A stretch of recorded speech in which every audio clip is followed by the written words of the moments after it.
Halo, selamat datang di Bicara Bandar Special Edition akhir tahun 2025.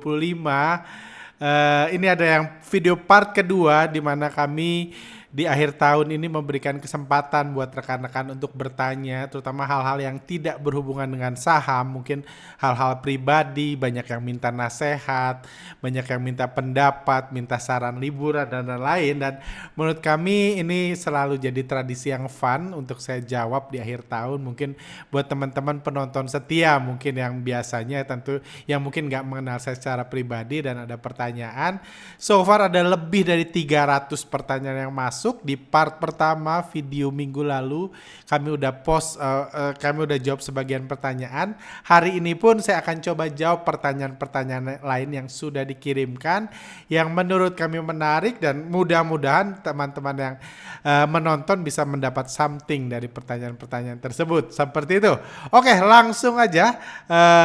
Sebelumnya saya say thank you dulu buat teman-teman yang ngasih saran untuk memberikan obat, memberikan karena di podcast sebelumnya saya masih batuk-batuk, yang ngasih saran banyak di komentar itu semua tips-tips untuk menghentikan batuk. Thank you, puji Tuhan.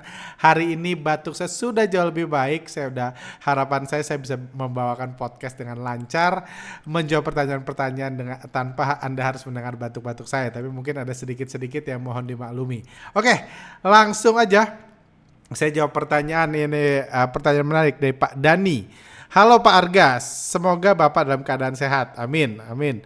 Berhubung tidak boleh bertanya saham dan tanpa mengurangi rasa hormat, saya ingin tanya mengenai pengalaman Bapak selama menjadi profesional trader. Pertanyaan pertama, modal pertama Bapak untuk trading didapat dari mana?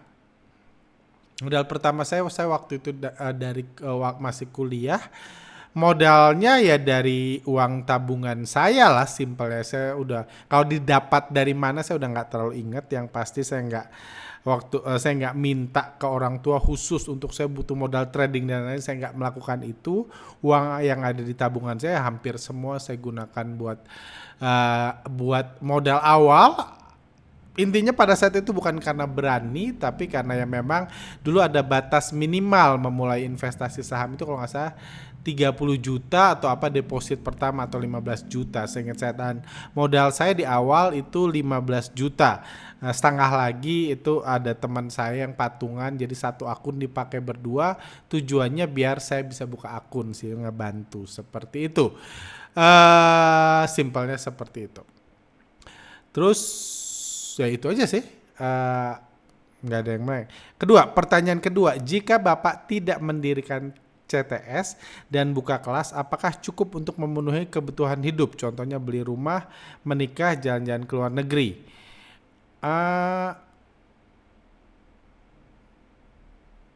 Ya kalau sekarang iya nggak gampang. Kalau sekarang cukup banget ya. Kalau sekarang cukup banget, saya bahkan dalam tanda kutip menutup CTS atau tidak aktif membuat workshop dan lain-lain sering jadi pilihan, pemikiran saya selama beberapa tahun terakhir ini. Ketika banyak serangan dari luar dan lain-lain, saya selalu anggap saya ada kesombongan dalam diri saya, atau gue tutup aja nih CTS gitu. Kadang-kadang ngeselin kan, ada hal-hal yang ngeselin, ada hal-hal yang tidak enak. Jadi seperti Anda tahu, kami kan di luar ini ya, di luar lingkaran kekuasaan bursa gitu. Jadi lingkaran influencer dan lain-lain, kami berada di luar. Seringkali saya merasa ada keinginan untuk menutup, tapi hal yang membuat saya selalu nggak nutup, itu ujungnya sampai hari ini nggak nutup. Saya nggak bilang nggak akan pernah saya tutup. Ada pertama, saya merasa saya bertanggung jawab pada alumni workshop yang nggak bisa ini aja gitu. Saya pergi gitu aja tanpa saya ngasih tambahan. Apalagi saya tahu bandarmologi, pergerakan bandar akan selalu berubah. Saya ngerasa, even saya nggak tanda tangan perjanjian ya, saya nggak diwajibkan, cuma saya ngerasa itu faktor terbesar. Saya juga tentunya memikirkan nasib karyawan-karyawan yang kerja dari saya. Udah banyak yang udah 10 tahun lebih kerja dari saya, dari mereka masih ngontrak, masih kuliahan segala macam, masih ngekos. Sekarang hampir semua udah punya rumah sendiri, udah menikah, punya anak dan lain-lain. Itu juga saya Karena kalau saya trading, kalau hanya saya cuma peduli keinginan saya trading buat memenuhi kebutuhan saya ya nggak butuh mereka simpelnya, atau saya kurangin setengahnya seperti itu untuk bantu riset aja buat saya pribadi kayak gitu. Jadi kalau sekarang sih not a question ya, menurut saya ya santai aja gitu. Saya khawatir pun enggak. Cuman mungkin pertanyaan lebih menariknya adalah dulu gimana? Karena ketika saya mulai CTS itu ya dari sisi trading ya saya sudah cukup sih ya, udah cukup sih ya. Cuma dulu saya ya belum menikah, belum beli rumah, belum ya jalan-jalan ke luar negeri, cuma ngunjungin saudara doang, ngunjungin keluarga doang kayak gitu. Jadi mungkin simpelnya pengeluaran saya dulu nggak sebesar hari ini, simpelnya. Mungkin dulu juga cukup ya kayak gitu. Cuma ya we never know lah, itu something yang karena ya. Dan yang satu hal yang saya juga sangat mensyukuri adalah setelah saya membuat CTS, setelah saya mengajar, setelah saya berbagi ilmu ke orang, saya merasa event trading saya jadi lebih bagus, kinerja saya lebih bagus, profit saya lebih bagus. Ini purely on trading ya. Jauh lebih bagus daripada dulu ketika saya sendirian berkutat cuma gua versus bandar kayak gitu, atau gua ngikutin bandar. Itu jauh lebih bagus. Jadi karena ada lebih ketenangan, ada stabilitas ekonomi, ada apa ya, lebih fun juga hidup. Karena kadang-kadang stres itu mengganggu juga buat kinerja trading, bosan itu mengganggu juga seperti itu. Mohon maaf kalau pertanyaan agak personal karena style Bapak sangatlah kontras dengan influencer yang suka jalan-jalan ke luar negeri, beli rumah di Peak, pakai branded items, tapi kayaknya belum pada nikah. Thanks. Ya memang saya nggak pengen seperti itu sih. Saya nggak, ya ngapain punya rumah di Peak kayak gitu. Dan itu sih simple ya. Dan ya gitu aja sih ya. Ya itu sih, mudah-mudahan kejawab ya.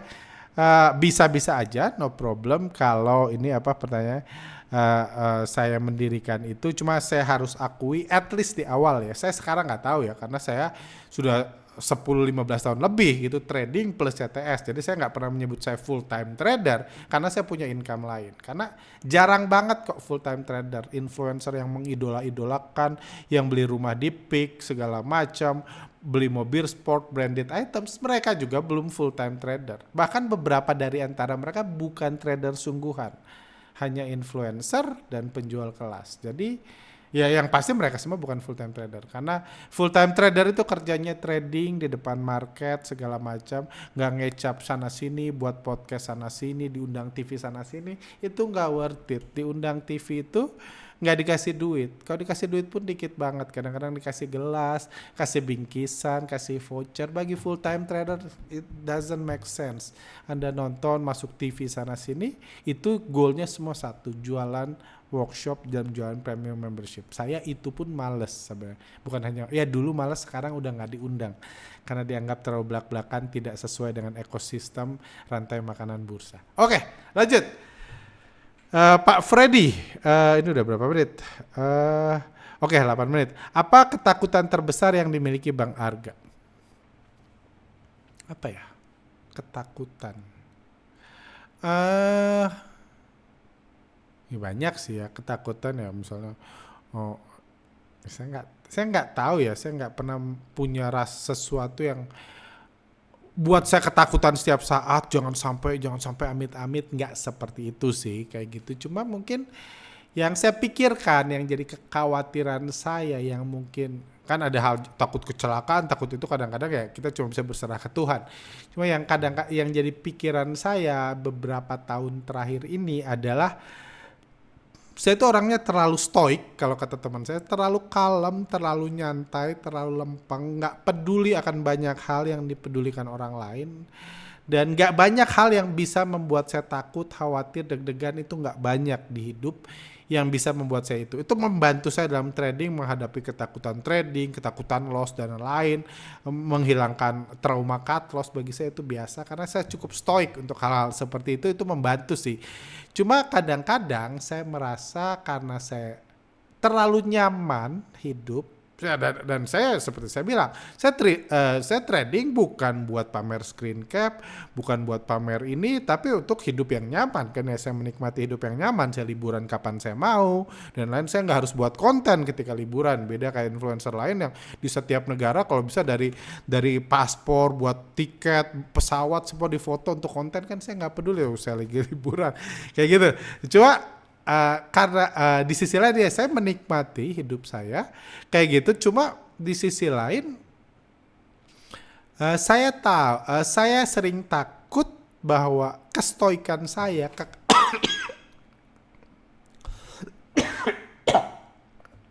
kesantaian saya membuat saya tidak memaksimalkan potensi yang saya miliki. Simpelnya kayak gitu. Karena kadang-kadang saya punya kesempatan nih ketemu orang kayak ini, saya punya kesempatan, kadang-kadang nggak saya ambilin, nyantai lah, gue lagi sibuk ngurus ini, atau kadang-kadang ada peluang bisnis saya nggak langsung loncat ambil segala macam karena ya udahlah gue malas. Contohnya 2 tahun lalu itu ada orang kaya di Jakarta, pemilik banyak, kalau saya sebut brandnya nggak enak, pemilik salah satu franchise besar di Jakarta gitu ngajak saya untuk buat lapangan pedal. Kebetulan banget dia baru mau buat dulu ya lapangan pedal belum sampai 20%-nya waktu ngomong daripada kondisi kita saat ini. Karena dia orang kaya, dia tahu potensinya, saya pikir males lah gitu. Walaupun orangnya bisa dipercaya, saya bisa ini, cuma saya ngerasa ya saya malas ngurus gitu, saya nggak suka pedal, nggak, ini belum pernah pada saat itu, bahkan pedal pun belum pernah, bahkan saya nanya pedal itu apa, cuma intinya saya nggak mengeksplor semua opportunity karena saya ngerasa udah nyaman. Kadang-kadang saya mempertanyakan apakah itu sebenarnya negatif, apakah itu apakah seharusnya kalau saya lebih maksimal, lebih habis-habisan, lebih ngotot, lebih ini, saya mungkin bisa dapat lebih banyak. Mungkin saya bisa bantu orang lebih banyak dan lain-lain. Kadang-kadang saya punya ketakutan itu, saya nggak memaksimalkan potensi. Walaupun saya nggak pernah malas-malesan sih, cuman saya nggak terlalu agresif untuk mengambil sesuatu. Atau contoh simpelnya, saya lupa kapan ya. Cuma intinya ada momen ketika kepala cabang atau pemilik salah satu sekuritas yang saya pakai kayak gitu, bukan pemilik langsung ya, itulah ya pemilik sih, cuma ya itulah salah satu pemilik sekuritas yang saya pakai gitu nawarin saya karena kan dia tahu trading saya kan, dia tahu saya bayar fee berapa segala macam, dia nanya ngajak makan, lu nggak pengen pakai margin apa, kata. Banyak loh orang, gue nyediain margin 2 kali 3 kali, orang kenapa lu nggak make gitu, karena saya orangnya jarang banget pakai margin untuk trading. Walaupun kalau dikali kan, let's say profit saya 2025, kalau saya trading dengan modal 2 kali lipat kan profitnya berlipat kali ganda, matematika sederhananya gitu. Tapi di sisi lain saya juga ngalamin, saya kan udah trading lebih dari 10 tahun kan, 15 tahun, saya juga ngalamin ketika saya pakai full margin dan lain-lain, seringkali otak saya tidak berfungsi dengan baik, logika saya nggak jalan karena saya lagi trading pakai adrenalin kan, lagi ketakutan ke ini, dan ujungnya malah membuat nggak lebih menguntungkan, kadang-kadang rugi, kadang-kadang emosional. Jadi sekarang ya ngapain juga gue pakai margin gitu, udah oke kok segini juga, yang waras-waras aja. Cuma kadang-kadang saya wondering juga gitu, apakah kemalasan saya pakai margin walaupun sudah ditawarkan itu sebenarnya membatasi saya. Mungkin kalau saya pakai margin profitnya lebih besar, mungkin saya bisa ngebantu lebih banyak orang dan lain-lain seperti itu. Jadi ya itu kegalauan saya sih, bukan margin sih, margin itu least important lah, cuma lebih ke relationship, building something dan lain-lain. Kadang-kadang banyak yang ini karena saya terlalu stoik, saya terlalu nyaman. Itu ketakutan saya sih. Lanjut. Berat-berat pertanyaan. Pak Arga, selain hebat mengikuti bandar, kan Pak Arga hebat menyusun kalimat bahasa satir. Apa ada rencana Pak Arga membuka workshop bahasa satir tahun 2026? Ini pasti bercanda. Nggak ada pastinya, workshop ini aja udah pusing, apalagi workshop lain buat apa? Apa ya? Bahasa satir itu sangat lucu sih. Kenapa Kak? Maksudnya Banyak yang suka nanya, kenapa sih saya nggak ketawa gitu? Kenapa saya nggak ketawa, nggak ini dengan itu, dengan yang saya omongin bisa nahan ketawa? Karena banyak yang menganggap saya itu ngelucu. Bagi saya ngomong biasa aja gitu. Biasa aja, nggak saya anggap lucu. Bahkan salah satu keinginan saya ya, walaupun ya sebenarnya bisa, cuma kayak nggak jelas. Saya pengen ngelihat orang yang nonton podcastnya untuk pertama kali dari jauh. Karena saya nggak tahu lucunya di mana. Honestly, saya nggak tahu lucunya di mana, mereka ketawa di mana dan lain. Seperti itu sih. Dan saya sendiri nggak ngerti. Saya belajar nggak pernah belajar. Saya ngomong intinya, saya ngomong bahasa satir itu karena saya takut diblok, takut dipermasalahkan oleh pihak-pihak tertentu dan ya nggak mau. Saya tahu saya bukan hal yang wise terlalu gamblang mengajarkan bandarmologi. Saya udah kena ini kena apa ya? Kena imbasnya beberapa kali, jadi saya hati-hati. Seperti itu. Cuma pasti nggak ada workshop, itu pasti. Dari pengalaman trading Pak Arga, apa yang tidak terjadi ada tidak terjadi perubahan style antara trading waktu masih muda 20 tahunan sama sekarang? Dan ada apa kira-kira penyebabnya supaya saya memahami dari sudut pandang Bapak? Terima kasih. Banyak sekali sih. Saya dari tahun ke tahun saya percaya nggak ada satupun metode trading, style trading, atau nggak ada satupun trader sukses yang bertahan lama hanya mengandalkan satu style trading. Saya percaya setiap trader, setiap investor itu bertransformasi, evolusi bukan bahasanya. Intinya berubah dari waktu ke waktu sesuai dengan hal-hal yang mempengaruhi. Hal yang mempengaruhi pertama modal.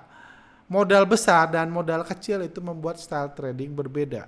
Kadang-kadang misalnya kalau modal 100 juta semua saham dibeli bisa dicopet, bandarnya nggak keganggu. Kalau modalnya udah 100 M udah beda cerita. Harus milih saham yang bandarnya nggak keganggu. Itu merubah ketersediaan waktu segala macam. Juga yang sangat kalau ngomong dibanding 20 tahun lalu waktu masih muda sekarang, dulu itu saya menggunakan bursa saham itu untuk memicu adrenalin saya. Untuk deg-degan karena seru gitu, itu hiburan. Dulu saya trading aja udah happy gitu, udah happy deg-degan. Kadang-kadang event rugi aja udah happy banget saya karena seru kan, deg-degan. Saya orangnya suka adrenalin, suka itu segala macam. Sekarang trading sama sekali nggak ada adrenalinnya buat saya, kayak gitu. Kenapa ya? Sekarang saya trading buat nyari duit, bukan buat senang-senang gitu. Bukan buat seru-seruan, bukan buat pamer-pamer, buat cerita gila ya gue dibanting sini, banting sini. Sekarang nggak ada sama sekali niat untuk itu. Gue trading cuma cari duit kayak gitu. Sama kayak orang buka toko, ya gue buka toko bukan cari duit gitu. Bukan buat lucu-lucuan, gaya-gayaan, nyoba-nyoba, eksperimen. Enggak seperti itu. Jadi itu membuat saya pun dulu kadang-kadang kalau ada saham hot banget, gue beli 2 lot deh. Biar ngerasain deg-degannya kalau lagi nggak ada modal. Atau gue cut loss di sini pengen cepetan ini, FOMO sama ini segala macam. Dulu banyak sekali situ. Sekarang nggak ada sama sekali. Purely buat cari duit. Saya kalau nggak dapat duit, saya nggak percaya bisa dapat duit dalam trading, saya nggak trading. Simple. Bukan buat senang-senang kayak gitu. Banyak orang kalau masih baru deg-degan banget. Kalau libur kayak gini pengen cepet trading karena pengen happy-happy lagi di bursa saham. Saya enggak sih. Saya enggak ada sama sekali seperti itu lagi. Dulu saya seperti itu. Saya akui itu juga yang membuat saya jadi trader karena menurut saya ini menarik banget. Tapi saya udah ketemu banyak trader sungguhan, trader-trader pengalaman. Lama-lama mereka udah nggak ada sih rasa seperti itu. Mereka cuma nyari duit aja. Kayak gitu. Kurang lebih itu sih. Banyak perubahan, banyak banget. Event analisa, event style, segala macam. Bahkan di saham yang sama pun strateginya bisa berubah dari waktu ke waktu. Kalau alumni bandarmologi yang 3-4 tahun terakhir aja, alumni workshop yang 3-4 tahun ini, mereka pun saya kasih tahu, saya sendiri tahun ini berubah gini, itu berubah banyak sih. Pak Nur A, salam kenal Pak Arga. Saya karyawan swasta, usia di atas 40, berkeluarga dan punya 2 anak. Gaji saya lumayan, setara harga motor NMAX. Masalahnya saya udah 20 tahun kerja di kantor ini dan merasa sangat bosan. Saya kepikiran ingin resign dan ingin belajar menjalani hal lain. Salah satunya belajar lebih serius di dunia saham atau untuk menjadi trader full time. Apalagi setelah mengenal CTS dan ikut beberapa workshop, termasuk workshop Bandar Teknologi. Menurut Pak Arga, apakah bijak jika saya melakukan itu?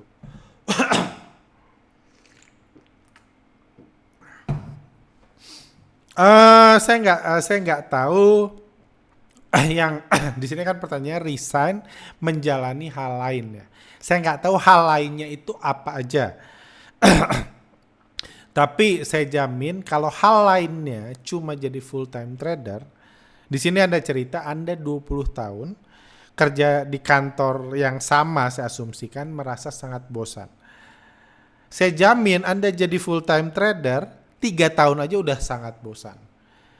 Jadi Anda nggak akan solve masalah Anda, saya jamin. Anda yang selama ini udah kerja, udah dapat income senilai NMAX, saya nggak tahu NMAX itu berapa puluh juta ya, udah senilai motor NMAX sebulan dan lain-lain, saya jamin jadi full time trader kalau Anda goalnya mengatasi kebosanan kan ini, saya jamin 3 tahun itu maksimal sih. Setahun jadi full time trader aja Anda udah bosan.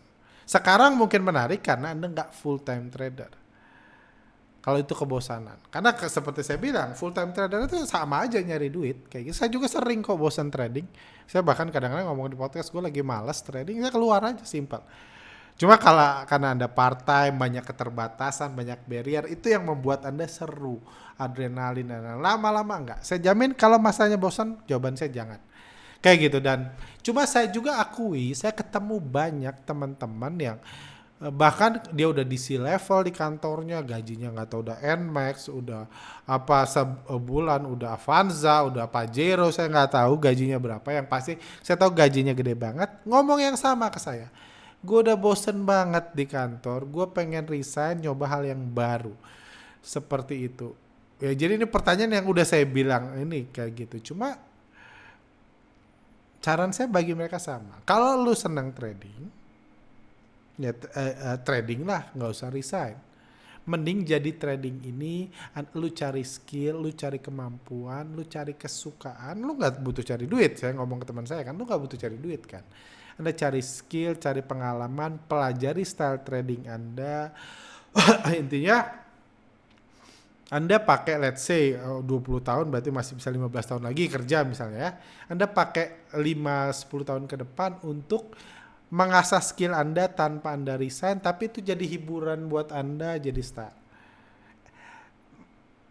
Terus resultnya apa itu? Pertama Anda bisa dapat fun, kayak gitu. Anda mungkin berkomitmen lebih, ngasih waktu luang lebih, atau kalau perlu Anda ngambil cuti gitu sebulan sekali buat jadi trading seharian. Menurut saya itu lebih menghibur daripada resign. Itu Anda trading seperti itu, Anda cari style. Setelah Anda dapat, karena dapat style trading, dapat gaya trading terlepas dari workshop apa yang Anda ikuti, itu butuh waktu. Setelah Anda dapat, Anda lihat hasilnya. Mungkin skenario terbaiknya Anda mungkin ya kalau gitu gue cari kerjaan kantoran yang mungkin gajinya lebih kecil tapi komitmen waktunya lebih dikit sambil gue trading. Setengah-setengah jadinya. Lihat dulu itu happy atau enggak. Kayak gitu. Atau mungkin syukur-syukur hasil trading Anda lebih besar. Kayak gitu Anda mulai nego ke bos Anda. Sekarang gue punya side income lebih besar. Kira-kira bisa nggak ini? Tapi jangan tinggalkan dua-dua. Gue nggak apa-apa deh gajinya setengahnya. Tapi gue kerjanya cuma 3 hari seminggu ya. Kayak gitu. Hal-hal seperti itu mungkin bisa lebih bermanfaat, lebih happy buat Anda. Dan karena goalnya mengatasi kebosanan.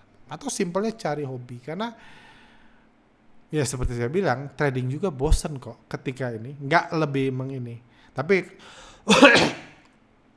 menjalani hal lain dan sayang sih menurut saya 20 tahun. Dan hal lain juga, pertama saya menemukan banyak orang melakukan ini, resign untuk jadi full time trader. Dalam waktu 1, 2, 3 tahun, dia balik lagi trading. Balik lagi kerja kantoran itu banyak. Dan bukan karena kurang duit. Beberapa diantaranya karena bosen. Karena malas. Itu sharing aja. Banyak saya kenal banyak seperti itu. Jadi seperti itu sih menurut saya.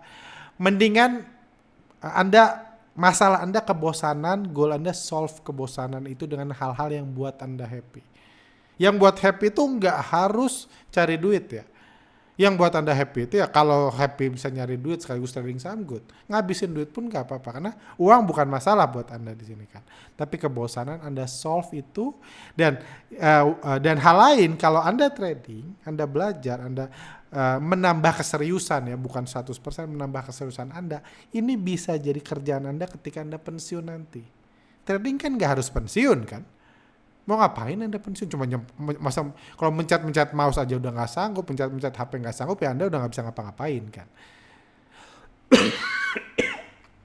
Jadi ini bisa jadi aktivitas Anda ketika Anda pensiun juga bisa.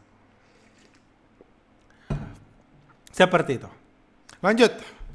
Marciano, salam hormat. Bapak kalau ditawari jabatan di pemerintahan seperti menteri atau komisaris mau nggak? Mau menteri apa dan apa yang Bapak buat untuk bangsa ini? Selamat Natal, Tahun Baru, God bless you always. Sama-sama.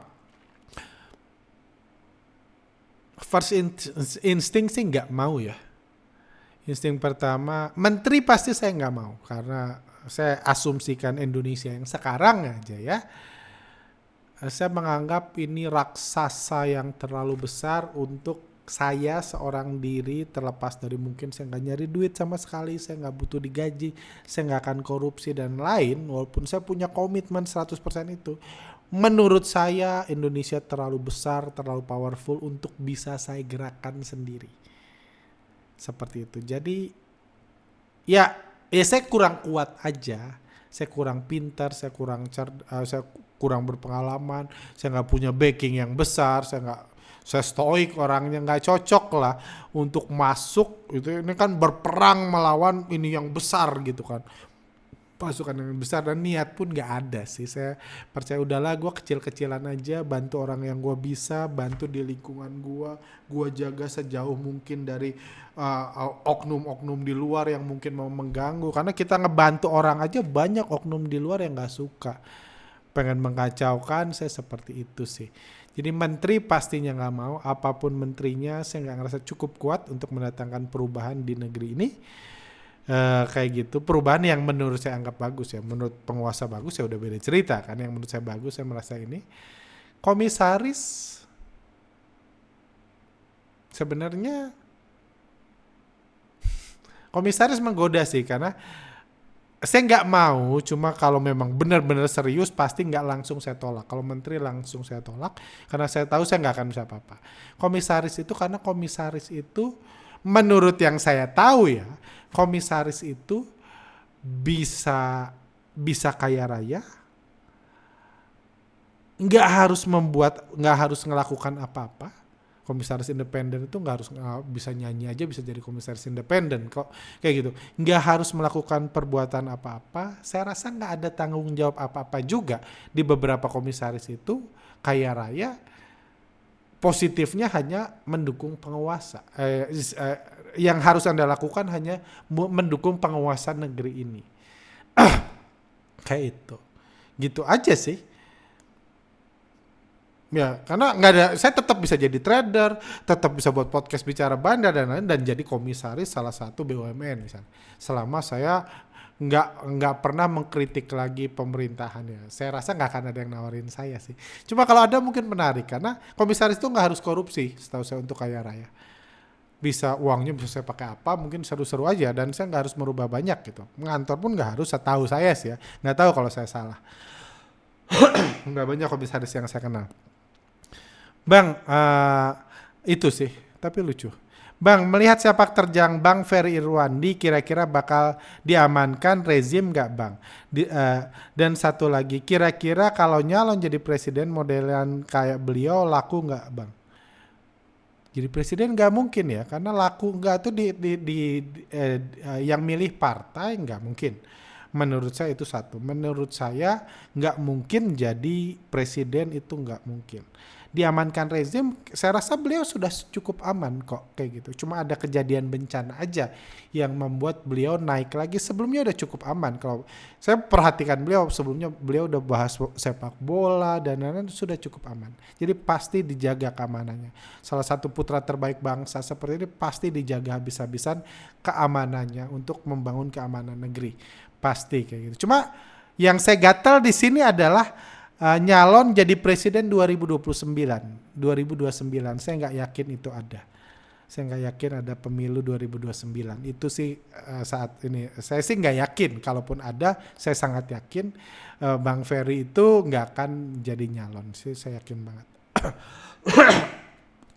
Saya lebih mungkin beliau jadi ini sih. Jadi pundit sepak bola daripada nyalon jadi presiden. Atau kalau udah aman banget ya beliau jadi anggota DPR. Seperti itu. Berry, Dear Mas Arga, menurut pendapat Pak Ahok, menjadi penguasa dapat membantu lebih banyak. Oh ini tentang negara kayaknya dikumpulin. Menjadi penguasa dapat membantu lebih banyak orang. Seandainya Mas Arga menjadi salah satu penguasa di departemen, apa Mas Arga prefer asumsi birokrasi mantan Gojek diabaikan? No, itu sih saya tahu saya nggak sanggup, saya tahu saya nggak kuat, saya tahu diri lah. Nggak minat sama sekali menyentuh hal-hal seperti itu. Saya peduli ya, saya setuju. Benar, kalau jadi penguasa itu dapat membantu lebih banyak orang, setuju 100%. Saya tahu juga kiprahnya Pak Ahok, saya setuju 100% mereka benar. Cuma saya nggak ngerasa punya kapasitas seperti Pak Ahok untuk melakukan itu sih. Edward, dengan meningkatnya kesulitan ekonomi di seluruh dunia saat ini, apakah pemerintahan sebaiknya bersifat sosialis atau kapitalis, Pak? Pertanyaan yang sangat menarik. Sosialis sama kapitalis ini kalau Anda ngulik sebenarnya sekarang udah bias. Karena kalau dari sudut biasa kan kapitalis itu Amerika, sosialis itu Cina. Tapi dari banyak sudut kadang-kadang kita ngerasa Amerika itu lebih sosialis daripada Cina.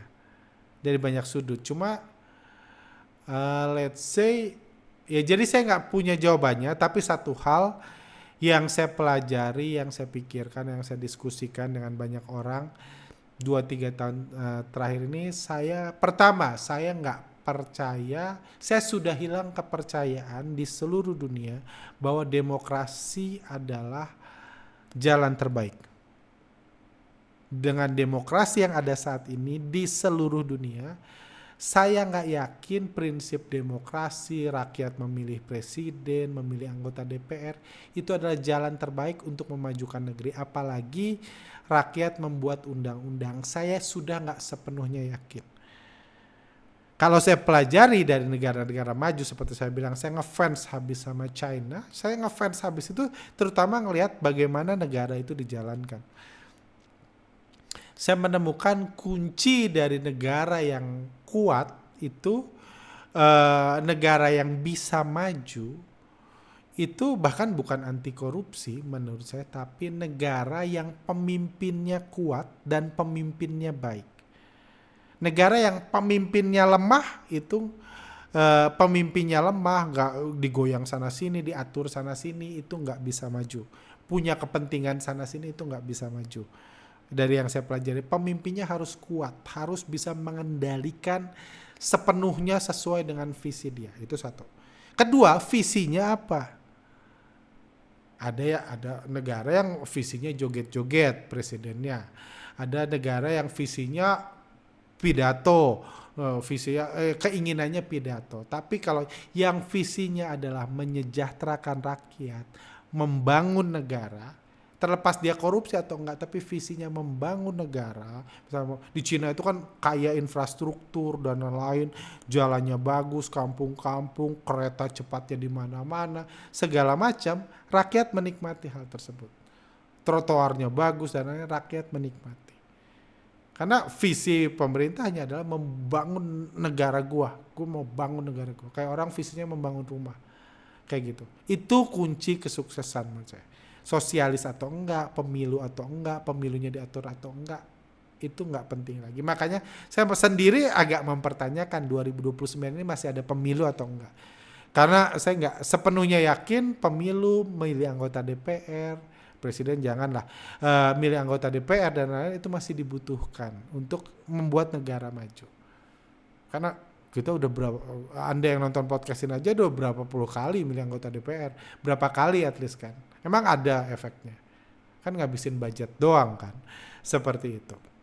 Itu sih. Jadi saya nggak tahu jawabannya, cuma yang pasti saya tahu negara demokrasi, negara kapitalis itu nggak selalu solusi terbaik. Sosialis pun oke, selama pemerintahnya baik, sayang rakyat dan pengen membangun negaranya. Indonesia saya rasa pernah ngalamin itu beberapa tahun yang lalu.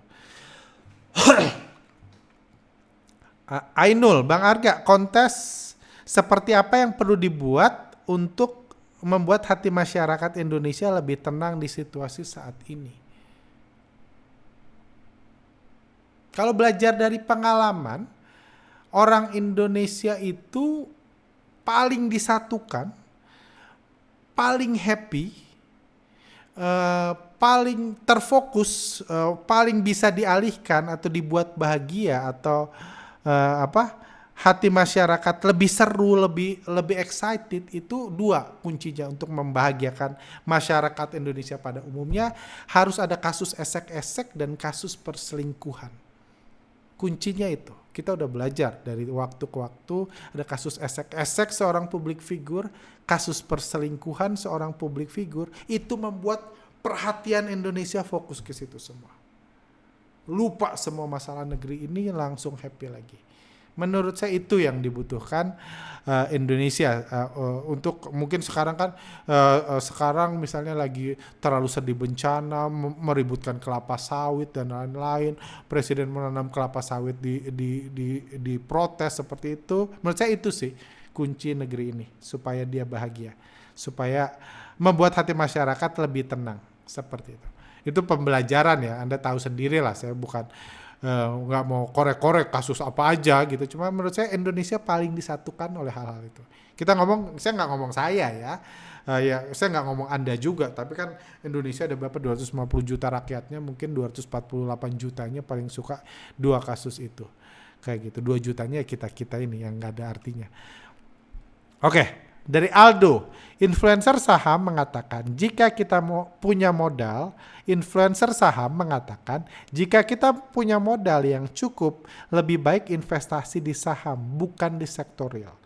Usaha sektor real itu untungnya dikit, lama balik modal, resikonya besar.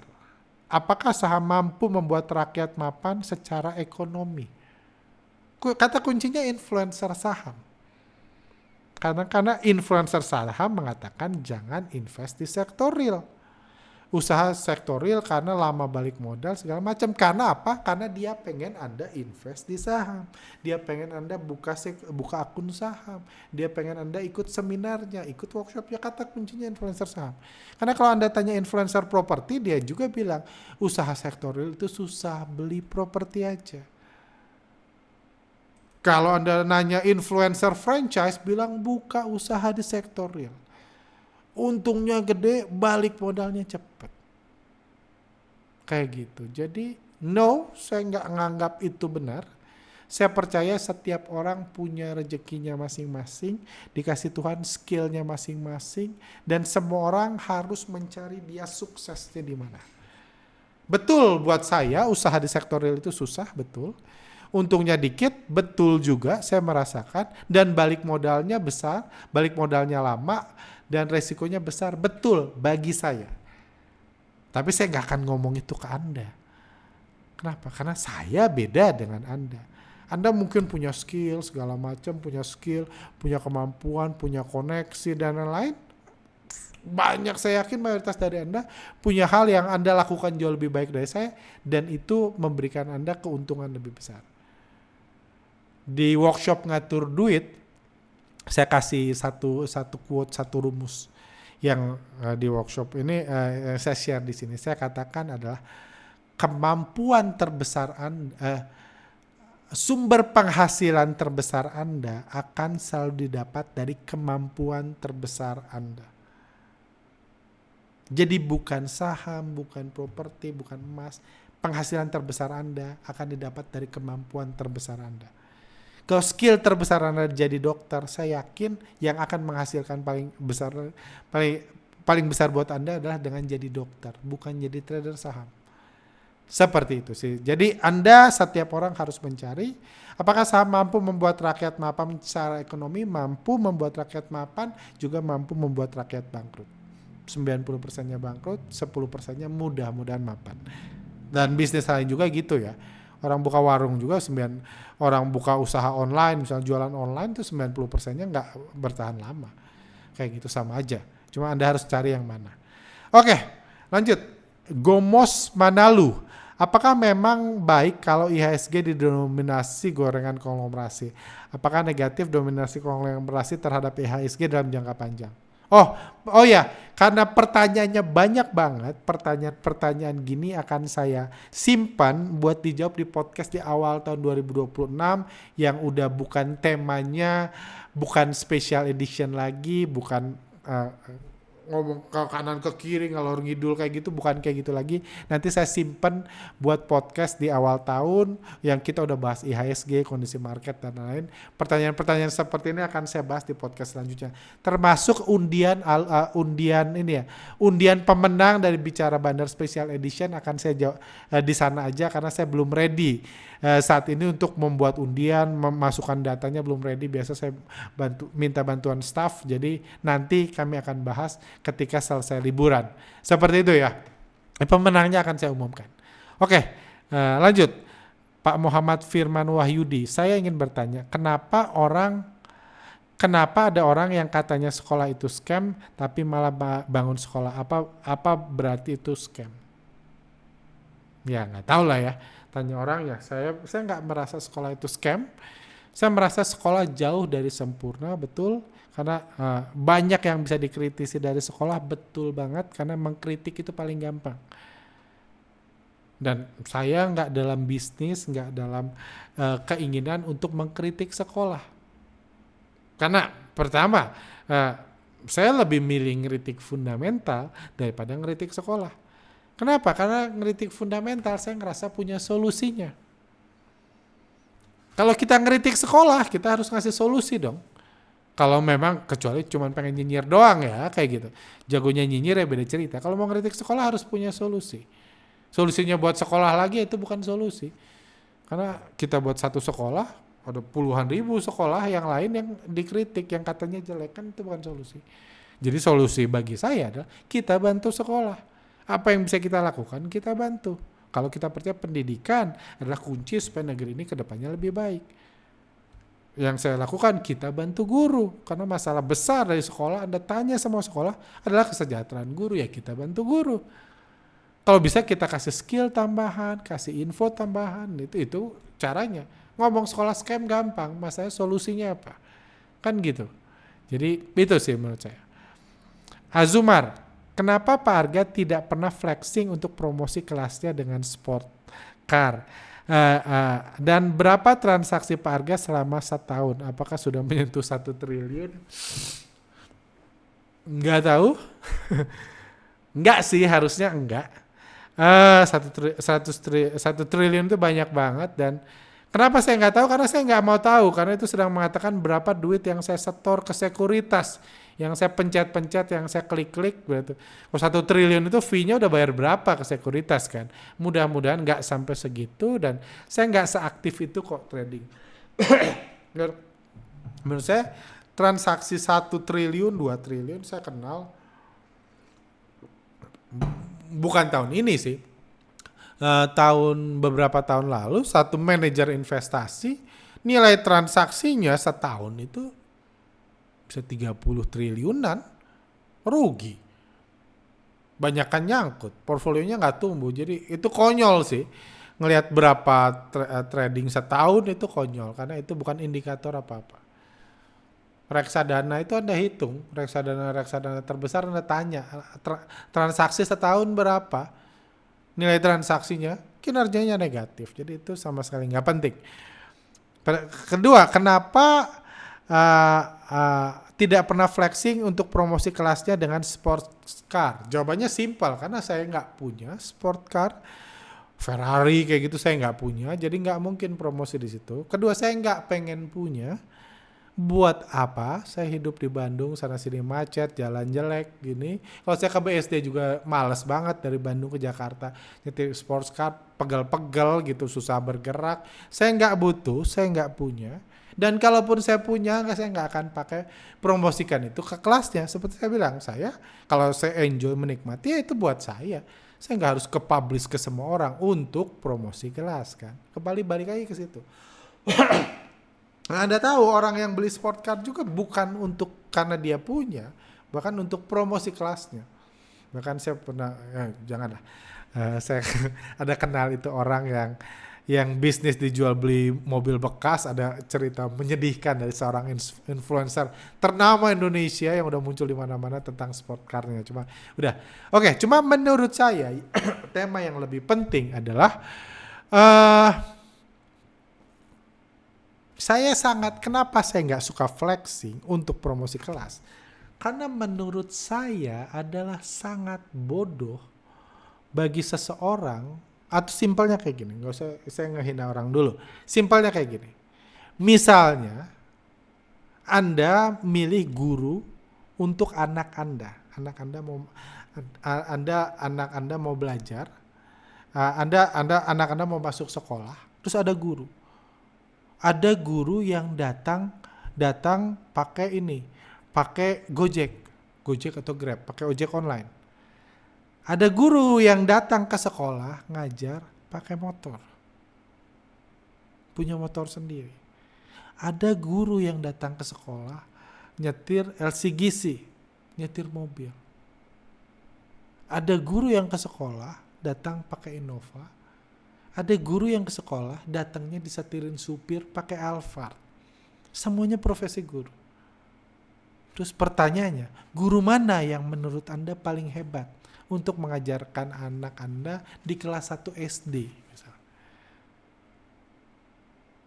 Bingung kan? Kalau ngomong kayak gini Anda nggak bilang, pasti yang pakai Alphard. Apa urusannya dia pakai mobil apa sama kemampuan ngajar? Ini kan lagi ngomong kelas kan, lagi ngomong edukasi, lagi ngomong pembelajaran kan. Guru yang terbaik adalah guru yang bisa membuat murid-muridnya mengerti, murid-muridnya sukses. Saya cuma pengen jadi guru yang itu. Saya cuma berusaha jadi guru yang itu. Nggak ada urusan dia pakai Alphard atau pakai ojol, nggak ada urusan sama sekali. Jadi saya nggak mau menghabiskan 1 menit pun effort saya untuk buat podcast di mana, di sports car, punya rumah baru, jalan-jalan ke luar negeri, saya tunjukkan gedung indah, kalau ini di hotel saya harus foto untuk jualan kelas. Karena menurut saya itu pembodohan yang luar biasa bodoh. Dan menurut saya edukator, kalau awalnya aja udah membodohi orang, saya nggak percaya sisanya dia ada bagus. Karena awalnya aja udah nggak ada edukasinya, itu udah membodohi orang. Masalahnya orang Indonesia memang seneng. Kalau Anda ngomong dari sisi marketing, saya setuju 100%. Itu cara terbaik untuk mempromosikan kelas. Orang Indonesia dari dulu sukanya sama. Bukan Indonesia, seluruh dunia. Di investasi itu selalu sama. Anak muda, bocah, dan mobil mewah, barang branded. Paling percaya sama kayak gitu. Tapi menurut saya nggak melarang ya. Kalau trader sukses punya itu good, kalau beneran trader. Tapi menurut saya kalau dia kemana-mana pakai sports cars, flexing sana sini, segala macam, tapi 95% muridnya bangkrut, menurut saya itu lebih sama aja sama penipu sih. Karena dia menipu orang dengan mobil canggihnya, dengan mobil ininya, sementara yang ikut yang mati-matian bayar kelasnya bangkrut. Menurut saya itu nggak beda sama penipu. Kayak gitu. Yes, yang ikut kelas saya juga banyak yang gagal, betul. Tapi saya nggak pernah menjanjikan akan berhasil, saya nggak pernah menunjukkan image bahwa kalau lu jadi kayak gua, lu bakal punya Ferrari, saya nggak pernah ngomong gitu. Karena trading itu susah, nggak semua orang bisa trading. Seperti itu sih. Jadi itu alasan saya nggak mau flexing sama sekali, karena itu menurut saya itu aja udah menyesatkan orang. Ingat analogi saya guru tadi, nggak ada urusan. Guru terbaik itu yang ngajar terbaik, yang belajar paling keras, dan nggak ada urusan sama dia naik mobil apa, sama flexing apa. Oke, lanjut. Imron Maulana, Pak Arga minta nasihat dong. Bagaimana sewajarnya seorang anak mengatur finansial untuk masa depannya sendiri dan untuk membantu orang tua. Kadang ada rasa kesal dan ingin menyerah karena hasil kerja selalu diminta untuk semua diberikan ke orang tua. By the way, sekarang kerja di Korea, dulu pernah kerja di Jepang juga dan selama kerja di Jepang duitnya habis untuk orang tua. Sebagai anak memang harus membantu, cuma kadang ada sedih juga, kayak kerja bertahun-tahun jauh dari rumah dan gak bisa atur sendiri, dan duitnya gak bisa diatur sendiri. Maaf panjang, terima kasih. Ini pertanyaan yang kompleks ya, cuma saya kasih tahu idealnya aja ya. Pertama, mungkin ya hal yang harus Anda syukuri bagi Imron Maulana, saya menemukan orang yang bertanggung jawab. Karena saya kalau lihat dari saya menjudge berdasarkan yang ditulis ini, Pak Imron Maulana ini pasti pekerja keras. Saya nurut sama orang tua, apa yang mau dikasih semua, pekerja keras, nurut sama orang tua, sehingga pernah kerja di ini dan bertanggung jawab lah, simpelnya seperti itu. Saya menemukan orang yang punya 3 kualitas ini dan sekaligus dia sandwich generation, dia harus menanggung orang tuanya. Orang yang dalam kondisi seperti ini umumnya dia lebih sukses secara karir daripada orang-orang yang gak punya 3 ini. Gak terpaksa kerja keras, gak nurut orang tua, dan gak ini ya karirnya mungkin simpelnya Anda cek teman-teman Anda, paling gampang jangan cek di Instagram ya, jangan cek influencer, jangan cek yang sukses di umur sebelum 30, jangan itu. Anda cek teman-teman Anda yang satu SMP, satu SMA atau satu kuliah, Anda cek yang satu daerah, satu kampung, satu kota, tetangganya Anda cek apakah Anda lebih sukses dari mereka. Saya secara karir ya, mungkin secara uang Anda nggak lebih sukses, tapi secara karir, secara penghasilan. Itu pertama. Jadi nggak semua harus disesali dalam kondisi ini, karena saya menemukan banyak. Karena saya pernah riset tentang atur duit kan. Saya menemukan banyak seperti itu. Itu pertama. Kedua, saya juga sangat tidak setuju seorang dewasa memberikan semua uangnya kepada orang tua. Walaupun saya bukan orang tuanya, saya bukan anaknya, saya nggak tahu kondisi keluarganya, saya nggak setuju. Cuma kalau saya ditanya, saya nggak setuju itu. Menurut saya, seorang anak harus punya prioritas, harus memprioritaskan pertumbuhan finansialnya, harus memprioritaskan pertumbuhan karirnya dan pertumbuhan hidupnya. Menurut saya itu yang benar. Kayak gitu. Apakah anak harus membantu orang tuanya? Kalau orang tuanya butuh bantuan, anaknya punya duit, saya rasa mereka harus membantu. Baiknya membantu. Tapi itu prioritas kedua. Anaknya mungkin harus hidup hemat sambil membantu orang tua. Seperti. Tapi yang harusnya yang ngatur Anda. Yang ngatur Anda dan Anda, mungkin saran saya kalau supaya bisa ngasih saran adalah mungkin Anda harus coba menerangkan ke orang tua Anda bahwa Anda juga butuh mengembangkan karir. Anda juga butuh mengupgrade diri. Anda juga butuh modal. Supaya apa? Supaya penghasilan Anda meningkat. Supaya karir Anda lebih baik. Supaya kesehatan Anda terjaga. Karena ingat, Anda sumber uang utama, berarti kalau ngomong gini kan. Anda sumber uang utama dalam keluarga Anda. Kalau Anda crash, Anda stres, Anda depresi, Anda sakit, semuanya kolaps kan. Berarti yang harus paling dijaga itu Anda. Jadi Anda harus mengingatkan itu. Bukan cuma itu, di sisi lain kalau Anda bertumbuh, karir Anda bagus, penghasilan Anda tambah banyak, Anda bisa ngasih juga ke orang tua Anda lebih banyak di kemudian hari. Jadi mungkin simpelnya, kalau ini saya simplifikasi ya, saya nggak pernah dalam kondisi ini, cuma simplifikasi karena saya pernah ngobrol tentang ini dengan orang konselor keuangan. Kalau simplifikasi, simpelnya saran saya, mungkin Anda bisa ngomong ke orang tua Anda, kasih tahu bahwa Anda harus mengurus diri sendiri, Anda harus ini, Anda bisa bilang, tapi di sisi lain saya juga nggak mau jadi anak durhaka, saya nggak membuat orang tua saya susah. Saya bilang saya akan memberikan sekian persen setiap bulan buat orang tua Anda. Sekian persen dari penghasilan.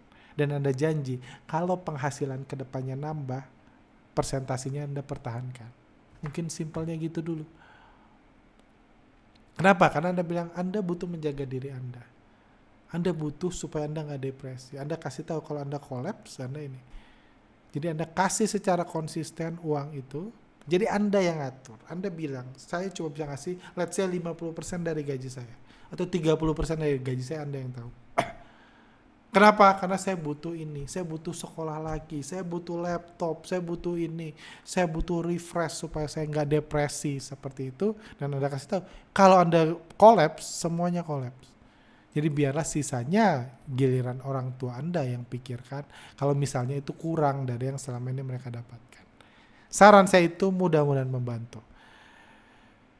Oke, dari Pak Ray Jonathan. Pak Arga, sebagai orang yang dikasih kemudahan from God, untuk cari duit tinggal pencet-pencet doang, sementara orang lain banyak yang bercucuran keringat dulu, peras tenaga, otak, terus